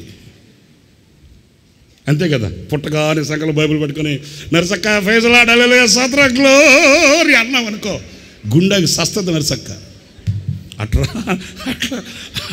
అట్లా రాలావాను. మీరు ఏమనుకోరంటే ఒక భాష, ఒక మాట అంటాను నేను. ఏమనుకోరు కదా? మీరు మాట్లాడండి రా స్వామి. ఏమనుకోరా అంటే నేను తిట్టినా కూడా మీరేమనుకోరా? దున్నపోత మీద వర్షం కురిసినట్టే. మీరు ఏమన్నా చెప్పుకో, మేమేమనుకో, మాకు పట్టదా. మరి మీరు ఏమనుకున్నప్పుడు నేను చెప్పి ప్రయోజనం ఏంటి? మీరు అనుకోవాలని చెప్తున్నా. తల్లి గర్భం నుంచి మనం వచ్చింది అట్లా వచ్చామంటే సిగ్గు లేకుండా వచ్చాం. ఇంకా అదే నేను అనబోయే కొంచెం ఘాటైన మాట, అంతకుమించి నేనేం అనలేనులేండి. తల్లి గర్భంలోంచి మనం వచ్చేటప్పుడు ఎట్టొచ్చావు? సిగ్గు లేకుండా వచ్చాం, సిగ్గిరుకొక వచ్చాం. సిగ్గు లేకుండా సిగ్గిరుకొక వచ్చాం కనుక ఇదిగో ఈ పరిశుద్ధ గ్రంథం మనకు బట్ట చుట్టి, ఈ పరిశుద్ధ గ్రంథం బట్ట చుట్టి మహిమ వస్త్రాన్ని తొడిగించి క్రీస్తు యేసు ఎదుట సిగ్గుపడనక్కర్లేని పనివానిగా మనల్ని నిలబెట్టగలిగింది పరిశుద్ధ గ్రంథం, దేవుని వాక్యం. దేవుని వాక్యం. నేను అనేది ఏంటంటే అన్నీ నేర్చుకుని పుట్టలా మనం, పరిశుద్ధులమై రాలా మనం. వయసు పెరుగుతుంది, కాలం ముందుకు సాగుతుంది, మనకు సీనియారిటీ వస్తుంది. ఏం చేయాలంటే మలినమైన ప్రతి ఈకని ఒక్కొక్క దాన్ని ఏం చేయాలి? తీసేయాలి. తీసి ఎలా ఉన్నాను నేను? అయ్యా, నేను అపవిత్రమైన పెదవులు గలవాడని, అపవిత్రమైన పెదవులు కలిగిన జనుల మధ్యలో నివసించువాడను. నేను నశించి తిని నన్ను శుద్ధి చేయి, నన్ను పవిత్రపరిచి ఏ అపవిత్రమైన ప్రజల మధ్యలో నివసించుతున్నానో వాళ్ళ మధ్యకి నన్ను పంపించయ్యా. ఎవరి మధ్యకి పంపించాలి? అపవిత్రమైన పెదవులు కలిగిన ప్రజల మధ్యకి నన్ను పంపించయ్యా. ఏం తమ్ముడా, బైబిల్ ట్రైనింగ్ చేస్తున్న తమ్ముళ్ళు వింటున్నారా? నిద్రపోతున్నారా? ఎవరి మధ్యకి పంపించాలంట? అయ్యా కొంచెం గట్టిగా చెప్పండి, నోరు తెరిచి. ఆత్మకూరికా? ఎక్కడికి పంపించాలి? బాగా కానుకలు ఇచ్చే వాళ్ళ దగ్గరకా? అయ్యా నేను రక్షించబడ్డాను, నాకు దర్శనం కూడా వచ్చింది, నాకు పిలుపు కూడా ఇచ్చావు కదా నాయన, నన్ను పంపించయ్యా. ఎక్కడికి? బెంగళూరుకి. అక్కడైతే సిటీ కదా, అక్కడైతే జాబ్ హోల్డర్స్ వస్తారు కదా, అక్కడైతే మనం కూడా టై షూటు బూటు వేసుకొని ఇక వచ్చి రాని ఇంగ్లీష్లో 4 మాటలు మాట్లాడి సేవ చేయొచ్చు కదా. ఆదివారం ఒక్కరోజేనంట ఈ సిటీల్లో సేవ జరిగేది, ఇక మిగతా రోజులంతా విజిటింగేనంట. అక్కడైతే మనకు బాగుంటుంది, ఆదివారం 4 మాటలు చెప్పడం, మళ్ళీ వారం అంతా చెప్పండి కమ్మగా కైమ చేసుకుని తిని శుభ్రంగా పడుకుని నిద్రపోవడం. అక్కడైతే బాగుంటుంది. మనకు సిటీ సేవ కాదు కోరింది ఆయన. ఓకే, సిటీకి పంపించమని కాదు ఆశించింది. అపవిత్రమైన పెదవులు కలిగిన ప్రజలు ఉన్నారు, వాళ్ళ దగ్గరికి నన్ను పంపించు. నేనున్నా. ఎట్లా ఉన్నాను? నువ్వు పంపితే వెళ్ళేవాడినిగా ఉన్నా. నాకు ఇష్టమైన చోటుకి కాదు, నువ్వు పంపించు. ఎవరు వెళ్తారు అంటే నేనున్నానయ్యా. ఎలా ఉన్నావు? వెళ్ళరా అంటే ఉంటాం, ఉండరా అంటే వెళ్తాం. తిరకాస్ క్యాండిడేట్ కొందరు ఉంటారండి, కొందరు ఉంటారు. వెళ్ళరా అన్నావు అనుకో, నేను వెళ్ళను. వెళ్ళబాకరా, నేను వెళ్తా. మీకు అర్థమైందా? ఏది చేయొద్దంటే అదే చేసి కూర్చుంటారు అంతే. అట్లా కాదు, అలా కాదు. మనం ఉండాలి, ఎల్లప్పుడూ ఆయనతో ఉండాలి. ఇదిగో ఈ వాక్యం చెప్తుంది, ఆయనను నమ్మిక, ఆయన మీద నమ్మిక. స్తోత్రం. నాకు సమయం అయిపోతుంది, ఇదొక దడ అయిపోయింది నాకు. ఎందుకంటే మళ్ళీ 2వ ఆరాధన ఉంది కదా. లేకపోతే నేను మీతో విశదీకరంగా ఇంకొన్ని విషయాలు చెప్తా. ఒక అమ్మాయిని ప్రార్థన చేయించుకోవడానికి అని చెప్పి తీసుకొచ్చింది వాళ్ళ తల్లి. తీసుకొస్తే ఏమ్మా అన్నాను, నాయన దీనికి బుద్ధి చెప్పయ్యా. ఏం చెప్పింది బుద్ధి? సంగతి తెలియకుండా ఏం బుద్ధి చెప్పాలి? నేను విషయం తెలియకపోయా. ఏంటమ్మా అన్నాను. నాయనా దీనికి బుద్ధి చెప్పయ్యా అని కుమ్ములు ఏడుస్తుంది. నేను అన్నా విషయం చెప్పమ్మా, తెలియకుండా ఏం బుద్ధి చెప్పేది నేను? ఉదయాన్నే లేగమ్మా, కాఫీ తాగమ్మా, టిఫిన్ చేయమ్మా, సమయానికి భోజనం చేయమ్మా, ఇదే బుద్ధి చెప్పేది నేను. ఏంటమ్మా అన్న. ఆమె చెప్పింది, తల్లి మీకు ప్రయోజనకరంగా ఉంటుందని చెప్తున్నాను నాయనా, ఇది ఒక్కటే కూతురు, నాకు ఒకటే బిడ్డ, కష్టపడి రెక్కల మొక్కలు చేసి దీన్ని పెంచాము, పెద్ద చేసాము, చదివించాము. చదివేటప్పుడు ఇది ఎవరినో వాడిని ప్రేమించింది అంటున్నాయన. ఆ తల్లి చెప్తుందండి. అట్లాగే చెప్తున్నాను మీతో, మీకు అర్థం కావాలని చెప్తున్నా. చదువుకునేటప్పుడు ఈ దేవుడు నన్ను ప్రేమించిందంటయ్యా, ప్రేమించిన మమ్మల్ని వదిలేసిందయ్యా. ఆ తల్లి గోడు అంతా ఇంత కాదు. ఒక్కగానొక్క కూతురని కింద పెడితే చీమ, పైన పెడితే గ్రద్దని గుండ్ల మీద పెట్టుకుని పెంచాము. దీన్ని ప్రేమించిన మమ్మల్ని విడిచిపెట్టేసిందయ్యా. దీన్ని ఎవడో ప్రేమించాడంటయ్యా, ఇది ఎవడో ప్రేమించిందంటయ్యా. కొన్ని మాటలు గుండె కోతగా ఉంటాయండి.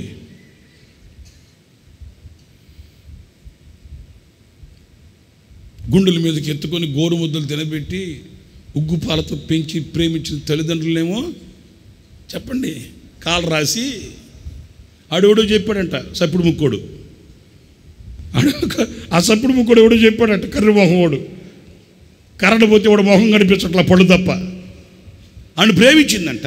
ఆ తల్లి ఏడుస్తూ చెప్తుంది, నాయన ఎవడో ఒక ఆడాడు ప్రేమించాను అని చెప్తే అప్పటిదాకా దీన్ని గోరుముద్దలు పెట్టి గుండెల మీద పెంచాం కదా, సరే ఈ విషయంలో దీని ఆశ మనం ఎందుకు కాదనకూడదని ఇది ప్రేమించినోడికి ఇచ్చి పెళ్లి చేసామయ్యా. మరి సరిపోయింది కదమ్మా, ఇప్పుడు నువ్వెందుకు ఏడుస్తున్నావు ఏంటమ్మా అంటే, ఆ తల్లి ఏడుస్తుందండి. ఇప్పటికీ నా కళ్ళ ముందు నుంచి ఆ తల్లి రూపం పోదండి.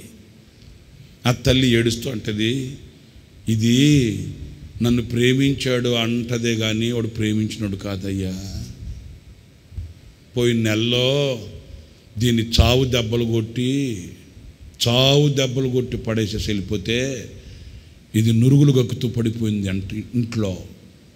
ఆ పక్కింటోళ్ళు మాకు ఫోన్ చేసి, అమ్మా నీ కూతురు సచ్చిందో బతికిందో తెలియట్లేదు, చావు దెబ్బలు కొట్టి వెళ్ళిపోయాడు, మేమెవరమన్నా వెళదామా అంటే ఆడు వచ్చాడంటే మా మీద ఎగబడతాడు, మూర్ఖుడు రాక్షసుడు, వచ్చి మీ బిడ్డ బతికిందో సచ్చిందో చూసుకోమని ఫోన్ చేస్తే ఆ తల్లి ఇట్లాగే ఇదే పదాలు వాడింది. అదే చెప్తున్నా, ఎకాలుగా ఉన్న డబ్బులు చేతిలో పట్టుకుని ఆటో వేసుకుని వెళ్తే మట్టిలో పడిపోయి నురుగులు గక్కుతుందయ్యా. ఇది కన్న కడుపు కదా నాయన. ఆటోలో వేసుకొని వచ్చి హాస్పిటల్లో చేర్చి 28,000 రూపాయలు ఖర్చు పెట్టారంటండి ఆ పేదరాలు. చెప్పకూడదు కానీ ఆ తల్లి ఆ ఇంట్లో పని చేసుకొని బ్రతుకుతుందండి. ఆ ఇంట్లో పని చేసుకుని 28,000 రూపాయలు ఖర్చు పెట్టిందంట. ఆ బిడ్డను బ్రతికి అంతలా దెబ్బలు కొట్టేశాడు. ఆ తల్లి చెప్తుంటే నా కళ్ళమట నీళ్లు కారాయండి. నేను ఒక అక్క, ఒక తమ్ముడు, ఒక చెల్లి ఉన్న ఇంట్లోంచి వచ్చినోడిని. ఆ తల్లి అంతా వ్యాధి చెందుతుంది. 28,000 రూపాయలు హాస్పిటల్ కట్టి తీసుకుని వచ్చామయ్యా. సరేమ్మా నేనేం చేయాలి చెప్పమ్మా. ఏం లేదు నాయన, ఇది కొంచెం బాగయింది. వీళ్ళ నానేమో వాడికి సంబంధించిన వాళ్ళు పెద్దోళ్ళని పిలిపించి ఇంకొకసారి ఇట్లా జరగకుండా మందలించి పంపిస్తాను ఉండమంటాడు. ఇదేమో నేను వెళ్తా, మా ఆయన దగ్గరికి నేను వెళ్తాను అంటుంది. వీళ్ళ నానేమో కన్న పాపానికి భరిస్తున్నావు, నువ్వు ప్రేమించనన్నావు, ప్రేమించినోడు ఇట్లా కొడతాడా, కొంచెం ఆగమ్మా, వాళ్ళని పిలిపిస్తాను, పెద్దల్ని కొంచెం మందలించి పంపిస్తాను, వాడికంటే అధికంగా మేము ప్రేమించేవాళ్ళమే కదా, కొంచెం ఆగమ్మా అని కాళ్ళు పట్టుకుంటున్నాడు అయ్యా వాళ్ళ నాన్న. ఇదేమో నేను వెళ్తా అంటుందయ్యా. నాయనా నువ్వు కొంచెం బుద్ధి చెప్పయ్యా. ఏం చెప్తామండి, చిన్నపిల్లలైతే చెవి మెలయచ్చు, చిన్నపిల్లలైతే చంప మీద ఒకటి వేయచ్చు. పెళ్ళికి ఎదిగిన బిడ్డ పెళ్ళి చేసుకుని వెళ్ళి ఇప్పుడు ఆ పిల్లకి ఆ అమ్మాయికి ఏం చెప్తాం? చిన్నపిల్ల ఏం ఆలోచించలేదా, వివేకం లేదా, చదువుకుందే కదా. ఆ తల్లి ఏడుస్తుంటే నా గుండె రగిలింది. ఏం చేయాలో అర్థం కాక నాకు బాధ అనిపించి, మాయ్ తిక్కల దానివే మంచిదానివి నువ్వు, వాళ్ళు ఎప్పుడైనా నిన్ను గాయపరిచారా, వాళ్ళు ఎప్పుడైనా నిన్ను కాదన్నారా, నువ్వు ప్రేమించినోడికి ఇచ్చి పెళ్లి చేశారంట కదా, కొంచెం మరి ఆగమ్మా, కొంచెం ఆగు. ఏం చెప్తున్నాడు మీ నాన్న? వాళ్ళు పెద్దోళ్ళు పిలిపించి మరలా ఇలా జరగకుండా కొంచెం మందలించి పంపిస్తానంటున్నాడు, అంతే కదా. నీ కుటుంబాన్ని చీల్చేస్తారా లేమన్నా? కొంచెం బాధ కలిగి నాతో కొంచెం గట్టిగా మాట్లాడానండి.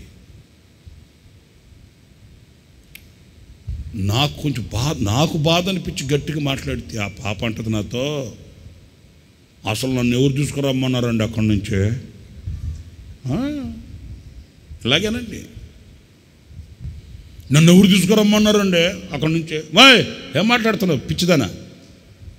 నురుగులు బక్కతా సాగు బ్రతుకుల మధ్య పడుంటే కదా ఎత్తుకొని వచ్చి 28,000 రూపాయలు కష్టార్జితం దోపుడు సొమ్ముగా పోసి ఖర్చు పెట్టింది నీకు, వదిలేసుంటే సచ్చుండేదానవు కదా అన్నాను. ఆ అమ్మాయి అంటది, నన్ను చస్తే ఆయన కాళ్ళ దగ్గరే చచ్చిపోతా. గుండె పగిలింది నాకు. చస్తే ఆయన దగ్గరే చచ్చిపోతా. నన్ను ఎందుకు తీసుకొచ్చారు? చస్తే అక్కడే చచ్చిపోతా. ఇప్పుడు నేను ఈ సందర్భానుసారంగా నాకు ఎందుకు గుర్తొచ్చి నీతో చెప్తున్నానంటే, చావు దెబ్బలు కొట్టేసినోడిని నమ్ముతుంది ఆ బిడ్డ. సచ్చిందో బతికిందో కూడా చూసుకోకుండా కొట్టినోడిని అంత నమ్మింది. ఏంటి మరి నీ కొరకు ప్రాణం పెట్టిన యేసయ్య నువ్వు నమ్మలేకపోవడం ఏంటి? ప్రాణం తీసేవాడిని నమ్ముతున్నారే, ప్రాణం పెట్టేవాడిని ఎందుకు నమ్మలేకపోతున్నారు? మీరు ఆలోచించండి, కొంచెం దీర్ఘంగా ఆలోచించండి. నమ్మవలసిన వాడిని నమ్మకుండా గొంతు కోసేవాడిని నమ్ముతున్నారు కదండి. ప్రాణం తీసేవాడిని ఆ అమ్మాయి అంటది, చస్తే నేను ఆయన కాళ్ళ దగ్గర చచ్చిపోతానండి. నన్ను చంపడాయన నన్ను ప్రేమించాడు.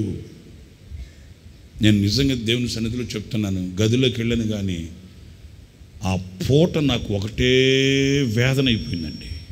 అరే, ప్రాణం తీసేవాడిని నమ్ముతుందే, అదే మాట నేను అనగలనా? ప్రభువా, నువ్వు చంపినా నన్ను బతికించినా నీ పాదాల దగ్గరే ఉండిపోతానయ్యా.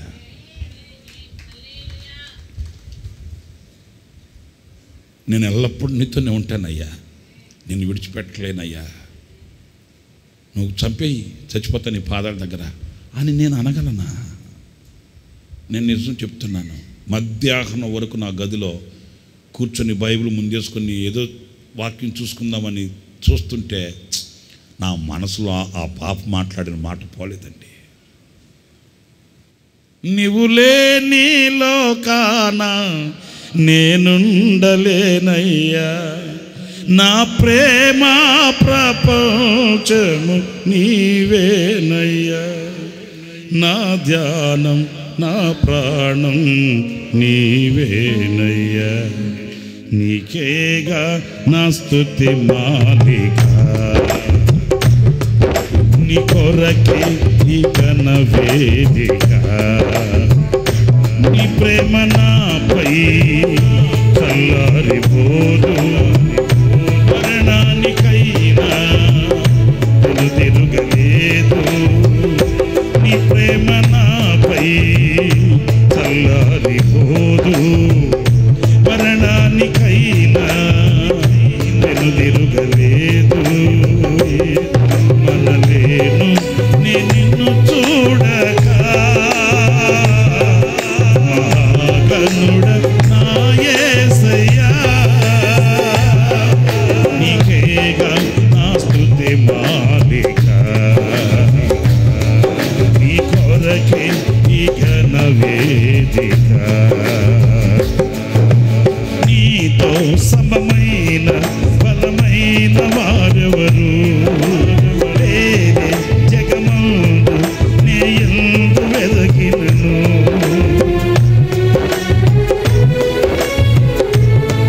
మూడవ చరణం, నీతో నిలుచుండు ఈ వాక్యమే చాలు, వేరే ఆసేమియు లేదు నాకిలలో, నా ప్రాణ ప్రియుడా నన్నేలు దైవమా, ఆపదమస్తకం నీకే అంకితం, నా ప్రాణ ప్రియుడా నన్నేలు దైవమా, ఆపదమస్తకం నీకే అంకితం నా శ్వాస నిశ్వాస నీవేనయ్యా నా జీవిత ఆద్యంతం నీవేనయ్యా నా శ్వాస నిశ్వాస నీవేనయ్యా నా జీవిత ఆద్యంతం నీవేనయ్యా నీ కొరకే నేనిలలో జీవితులు నీ కొరకే నేనిలలో జీవితులు నీకేగా నా స్తుతి మాలిక నీ కొరకే ఈ ఘన వేదిక ఆమేన్ ఆమేన్ నీకేగా నా స్తుతి మాలిక నీ కొరకే ఈ ఘన వేదిక నీ ప్రేమ నాపై చల్లారిపోదు మరణానికైనా వెనుదిరుగలేదు ఆమేన్ నీ ప్రేమ నాపై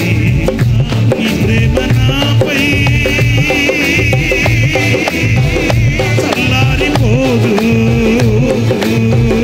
మరణానికైనా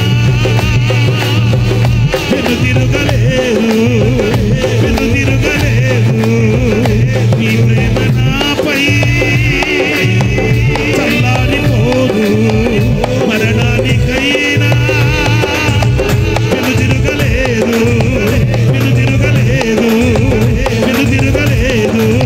వెనుదిరుగలేదు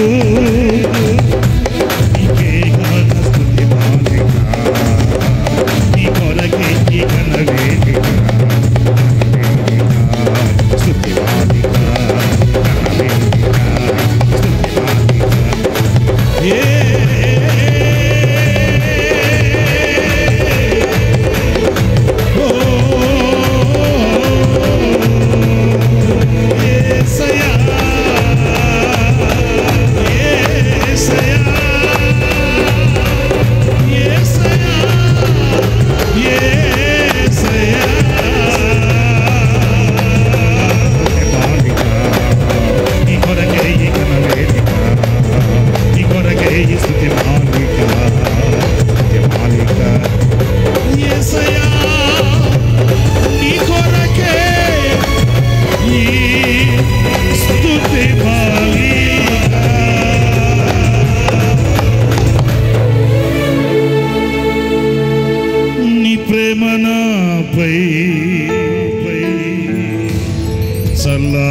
చల్లారిపోదు మరణానికైనా వెనుదిరుగలే నీవు లేని లోకాన నేను నా ప్రేమ ప్రపంచం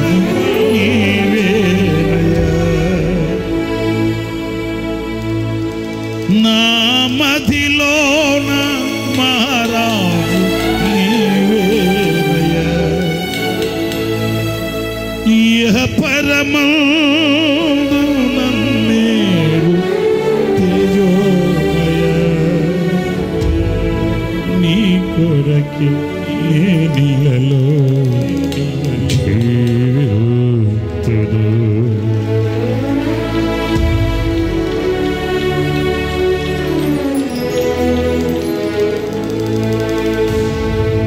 జీవింతును నీ కోసమే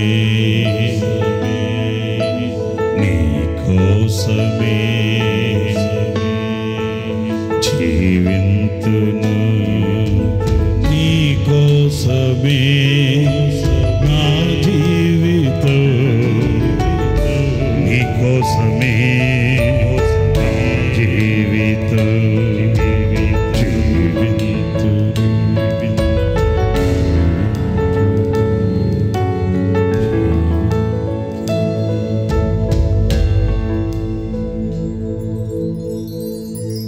హల్లెలూయా హల్లెలూయా.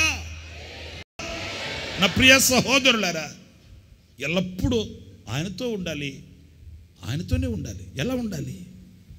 ఆయన యందు నమ్మిక ఉంచి ఉండాలి. లేఖనాల్లో మీకు చాలా విషయాలు ఉన్నాయి. పేతురు దగ్గరికి ప్రభు వెళ్ళి, సిమోను, సాతానుడు నిన్ను జల్లెడులో జల్లించడానికి వస్తున్నాడు, కానీ నువ్వు జాగ్రత్తగా ఉండు, నీ నమ్మిక తప్పిపోకూడదు అన్నట్లు నేను నీ కోసం ప్రార్థన చేస్తాను. ఆమేన్. ఈయన ప్రగల్భాలు పలికాడు. ఈయన, ఏంటి ప్రభు నాకు ఈ మాట చెప్పేది నువ్వు? నేను ఎవరిని అనుకుంటున్నావు? లోకం ఏకమైన, లోకులు కాకులైన, నింగి నేల ఒకటైనా ఎవరు మనం? నీకోసం ప్రాణం పెట్టడానికైనా నేను రెడీ అయ్యా. పేతురు, మాటలొద్దు, నమ్మిక ముఖ్యం. నిన్ను పొగడమని అడగట్లే, మాటలు చెప్పట్లే.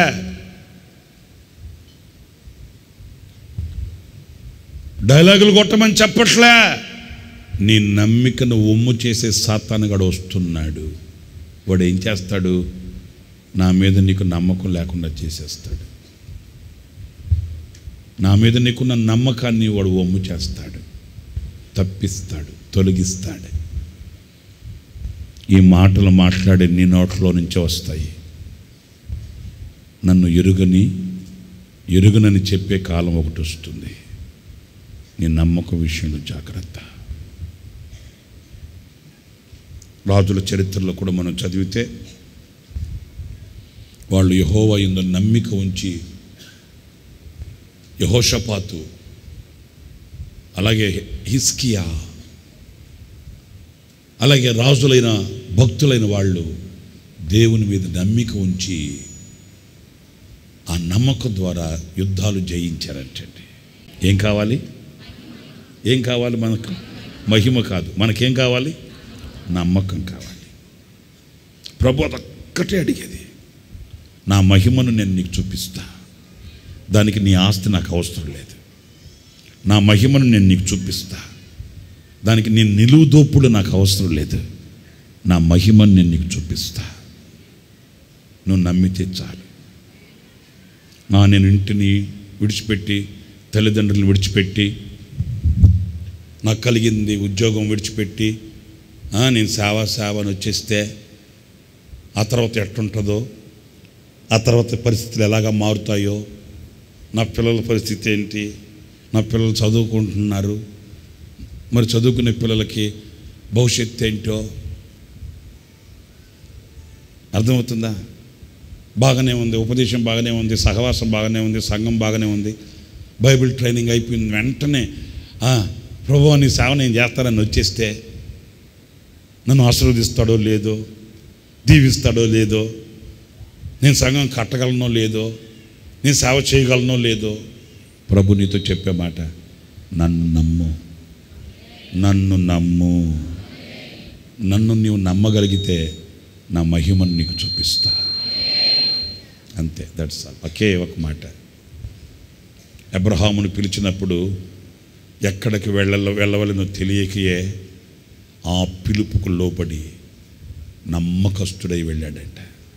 దేవునిని నమ్మాడు. నిరీక్షణకు ఆధారము లేనప్పుడు అబ్రహాము దేవునిని నమ్మాడు. ఆ నమ్మకమే నక్షత్రాల వంటి విస్తరణ కలిగించింది. సముద్ర తీరమనందరి ఇసుక రేణువుల వలె విస్తరింపచేసింది. ఏంటి ఏంటి ఏంటి ఏంటి అబ్రహాం ఇచ్చిన అర్పణ కాదు, నమ్మకం. నీ విస్తరణకు కారణం నువ్వు ఆయన నమ్మితే చాలు. నీ దీవెనకు కారణం నువ్వు ఆయన నమ్మితే చాలు. నీవు నమ్మకుండా ఎంతకాలం ఆయనను వెంబడించినా ఏ దీవెన నీకు రానే రాదా. నీకు నమ్మకం లేకుండా ఎంతమంది సేవకుల దగ్గర నెత్తి మీద పెటా పెటా పెటా కొట్టించుకున్నా నీ జుట్టుడు పోవచ్చిందే కానీ దీవెన మాత్రం రాదు. నమ్మకం. కొంతమందికి ఒకసారి ప్రార్థన చేయించుకుంటే చాలదు, ఒక్కరి దగ్గర ప్రార్థన చేయించుకుంటే చాలదు. ఎక్కడ 4 సార్లు చేయించుకుంటారు, మరలా దారిని వెళ్తూ ఉంటే తెల్లబట్టలు అక్కడ అన్న ప్రార్థన ఇక్కడ చేయించుకున్నావుగా. నేను ఒక మాట చెప్పనా, నువ్వు నమ్మితే దేవుని మహిమను చూస్తావు, అంతే. నువ్వు నమ్మాలి. ఎవరిని నమ్మాలి? ఈయన పెద్ద పాస్టరు, ఈయన మధ్యలో పాస్టరు, ఈయన చిన్న పాస్టరు. నా నువ్వు నమ్మితే చాలు, ప్రభువుని నమ్మితే చాలు. ఒక తల్లి యేసన్న గారి దగ్గరకు వచ్చి, నాయన నువ్వు గట్టిగా ప్రార్థన చేయి. ఏంటే 8 సంవత్సరాల నుంచి వస్తున్న చర్చికి, నాకేమో మోకాలు నొప్పి తగ్గల. మా పక్కింటి ఆయనకి చెప్పి తీసుకొచ్చా, ఆయనకేమో దెబ్బకు జబ్బు పోయింది. నేనేమో 8 సంవత్సరాల నుంచి వస్తున్నా. నువ్వు గట్టిగా చేయి. ప్రార్థనలో గట్టి ప్రార్థన, లూజ్ ప్రార్థన ఉంటుందా? ఏంటమ్మా మరి? ఏంటో 8 సంవత్సరాల నుంచి వస్తున్నా, నాకేం మోకాలు నొప్పి పోలా. మా ఇంటి వెనకాల ఆయన తీసుకొచ్చా, ఆయన జబ్బు దెబ్బకు పోయింది. యేసన్న గారికి అర్థమయ్యి వెంటనే అడిగటమ్మా, నువ్వు నన్ను బాగా నమ్ముతున్నావా తల్లి? ఆమె పలుటు రావంటలేండి. ఆమె ఆ మాట అనగానే ఎంత మాట్లాంటావా నాయన నువ్వు? నిన్ను నమ్మకుండానే నువ్వు ఎక్కడ కోటాలు పెడతారో తిరుగుతున్నానా నేనా? నిన్ను నమ్మకుండానే ముందు కూర్చొని తోకుతూ నిద్రపోతున్నాను, జొల్లుగారుతున్నాను బావా. ఆ ముందు కూర్చొని తూగి తూగి తూగి తూగి తూగి జొల్లుగార్చి, లీటర్ జొల్లుగార్చి ప్రతి కోటలో నేనే జొల్లుగారుతుంటాను ప్రభువా. నేను నమ్మకుండానే వస్తున్నానా? అసలు నీ కోసం నేను పేక్ కోసేసుకుంటాను అనిందంట. అప్పుడు చెప్పాడట యేసన్న గారు, మా 8 సంవత్సరాల నుంచి నీ జబ్బు బాగు కాకపోవడానికి కారణం నువ్వు బాగా నన్ను నమ్మావు గనుక. ఇదేంటా 8 సంవత్సరాల నుంచి నేను బాగా నమ్మితే జబ్బు బాగాదా? కాదు, నువ్వు నన్ను నమ్ముకొని వస్తున్నావు. ఆ ముసలాయన ప్రభువుని నమ్ముకొని బాగుపడ్డాడు. నీకు అర్థమైందా? మరి ఆయన అడుగు ఎట్ట బాగుపడ్డాడో. ప్రభువుని నమ్ముకున్నాడు, ప్రభువుని నమ్మాడు. స్వస్థపరచగలడు, విడిపించగలడు, దీవించగలడు. ఇంకా వేరే వ్యక్తి అతనికి తెలియదు. నువ్వేమో నన్ను నమ్ముకుని కూర్చున్నావు. 8 సంవత్సరాలు అయింది ఇప్పటికి. ఓకే, మీకు 2 విషయాలు చెప్పా. ఒకటి, ఎలా ఉండాలి ఎల్లప్పుడూ? ఏంటి? నీతిని అనుసరించి నడుచుచు ఎల్లప్పుడూ ఆయనతో ఉండాలి. 2, నమ్మి, ఆయన నమ్మి. ఇదిగో నేను మీతో ఒకవేళ కొంచెం కఠోరంగా మాట్లాడిన క్షమించండి, కొంచెం బాధాకరంగా నేను గిచ్చిన క్షమించండి. మీరు ఆయన నమ్మకుండా ఎంతకాలం ఉండి ప్రయోజనం ఏంటి? మీరు ఆయన నమ్మకుండా మీరు ఎంతకాలం మందిరికి వచ్చి ప్రయోజనం ఏంటి? ఆయన నమ్మండి, ప్రభువుని నమ్మండి, ఆయన మీద ఆనుకోండి, ఆయన మీద ఆధారపడండి. చాలా విషయాలు ఉన్నాయి, సమయం లేదు. ఒక్క మాట చదవండి, ముగించేస్తాను.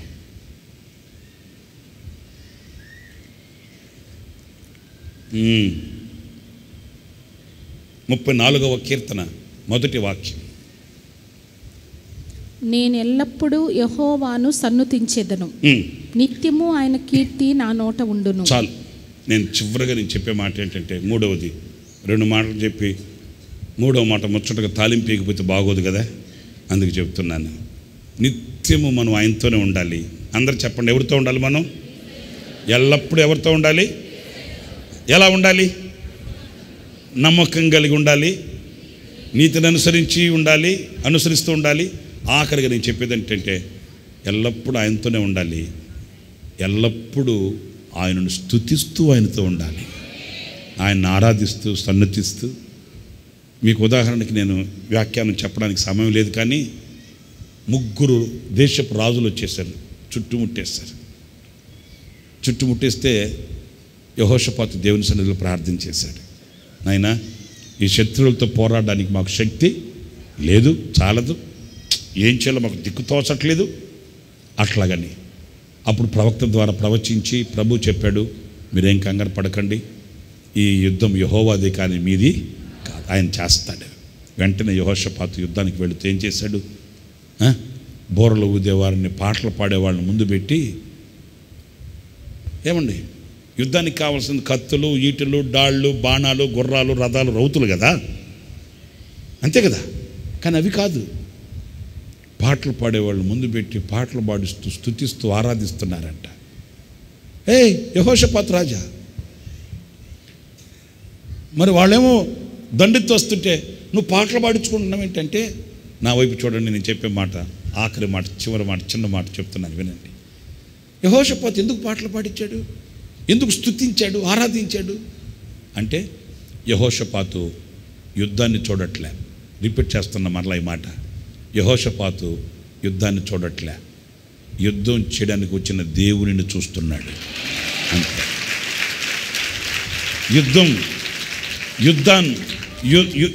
యుద్ధాన్ని కనుక చూసిండేవాడైతే కత్తులు, ఈటెలు, డాళ్ళు, బాణాలు, రథాలు, రౌతులు, గుర్రాలు ఇవి ప్రిపేర్ చేసుకునేవాడు. ఆయన యుద్ధాన్ని చూడట్లే. ఆయన చెప్పాడు కదా, యుద్ధము యెహోవాదని చెప్పాడు కదా. నేను యుద్ధం వైపు చూడాల్సిన అవసరం ఏముంది? నేను యుద్ధాన్ని చూడట్లే, యుద్ధం చేయడానికి వచ్చిన నా దేవుని, ఆయన్ని స్తుతించుకుంటున్నా. ఒక్క మాట వినండి, మీ గుండెలు పదిలిపరచుకోండి. మీ ఎదుట నిలిచిన యుద్ధాలు చూడకండి, మీ ఎదుట నిలిచిన శ్రమలు చూడకండి, మీ ఎదుట నిలిచిన అపజయాల్ని చూడకండి, మీ ఎదుట నిలిచిన నిందల్ని చూడకండి. వాటి విషయంలో నీ పక్షాన్ని దిగి వచ్చిన దేవుని స్తుతించండి, స్తుతించండి అంతే. హల్లెలూయా, హల్లెలూయా.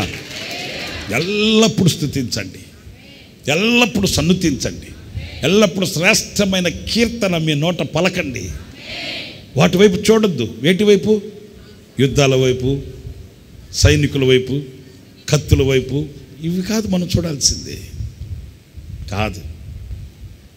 చెరసాలలో వేసేస్తే మన పితరులు ఏం చేశారు? చెరసాలలో అర్ధరాత్రి ఏం చేశారు? నాకు ఒక గొప్ప దేవుజనుడు చెప్తుంటే నేను విని మురిసిపోయా.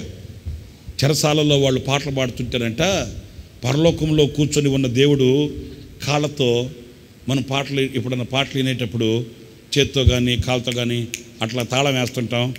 కుర్చీలో కూర్చొని ఉంటే కాలుతో అట్లా తాళం వేస్తాం కదా, వేస్తామా లేదా? అది కూడా తెలియదు అంటారా? పరలోకమందు నుండి కూర్చొని ఉన్న దేవుడంట వీళ్ళు చెరసాలలో నుంచి పాటలు పాడుతుంటే కాలుతో అట్లా దరివేశాడంట. దరివేస్తే ఆయన పాదపీఠం కదా ఈ భూమి. ఎప్పుడైతే ఈ పాటకు ఆయన దరివేశాడో చెరసాల పునాదులు కదిలేయంట. అబ్బా, ఏమి వర్ణించావు స్వామి. నాకు ఆయన ఆ దైవజనుడు వర్ణిస్తుంటే నాకు భలే సంబరం అనిపించింది. ఎందుకంటే ఆకాశం ఆయన సింహాసనం, భూమి భూమి భూమి కాళ్ళు భూమి మీద పెడతాడా, సింహాసనం మీద పెడతాడా? భూమి మీద కదా పెట్టేది. అప్పుడు వీళ్ళు పాడుతుంటే ఆయన మురిసిపోయి సంబరపడిపోయి కాలుతో అట్లా దరివేశాడట. తరువుకి దెబ్బకి చెరసాల పొందాలు కదిలేయంట.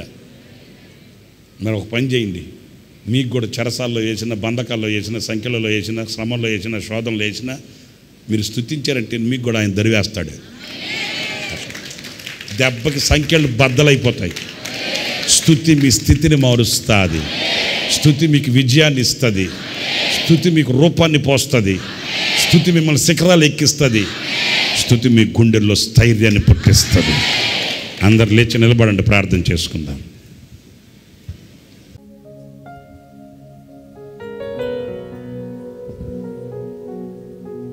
స్తోత్రం, స్తోత్రం నాయన. ప్రభువా, ఇంతవరకు తండ్రి రమేష్ పాస్టర్ గారు నిలబెట్టి వాక్యాన్ని మాకు బోధించినందుకే స్తోత్రం, స్తోత్రం, స్తోత్రం. తండ్రి, నిత్యము ఈ వాక్యంలో చెప్పడినట్టుగా తండ్రి నీతిని అనుసరించినట్టు చేయట్లు తండ్రి ప్రభువా, మిమ్మల్ని మాత్రమే సన్నిధించేటట్లు సహాయం చేయండి తండ్రి. దేవా, మంచి నీతి మార్గంలో నడిచి తండ్రి మీ కొరకు ఎదురు చూసేవారంగా సిద్ధపరచండి. కనికరించిన ఆయన కూటాన్ని ఆది నుండి అంతవరకు మీరు ఆశీర్వదించినందుకై స్తోత్రం, స్తోత్రం. తండ్రి, మీరే కృప చూపండి తండ్రి. అనేక ప్రాంతాల నుండి వచ్చిన బిడ్డలందరినీ కనికరించిన ఆయన ప్రతి బిడ్డను దీవించి ఆశీర్వదించి నీతి మార్గంలో నడిచేటట్టు సహాయం చేయండి. నిత్యము మీ కీర్తి నా నోట ఉండదని చెప్పి కీర్తనకారుడు చెప్పినట్లుగా తండ్రి మిమ్మల్ని మాత్రమే సన్నిధించేటట్లు తండ్రి సహాయం చేయండి దేవా. స్తోత్రం, స్తోత్రం, స్తోత్రం. కనికరించిన ఆయన అయ్యా ప్రభా, స్తోత్రం, స్తోత్రం. కూడి వచ్చిన ప్రతి బిడ్డను ఆశీర్వదించండి. వాక్యం చెప్పిన దాసుని కూడా బలపరిచి రెట్టింపైన అభిషేకం అనుగ్రహించి తండ్రి ఇంకా బలముగా వాడుకోండి తండ్రి. స్తోత్రం స్తోత్రం స్తోత్రం స్తోత్రం స్తోత్రం తండ్రి. అయ్యా కృప చూపండి, మమ్మల్ని అందరినీ మీ చేతిలో సమర్పించుకుంటున్నాం తండ్రి. కృప చూపి సహాయం చేయమని తండ్రి మమ్మల్ని అందరినీ మీ మహిమగల రాజ్యం కొరకు అక్కడి కొరకు సిద్ధపరచు తండ్రి. నీకే స్తోత్రం స్తోత్రం స్తోత్రం నాయన.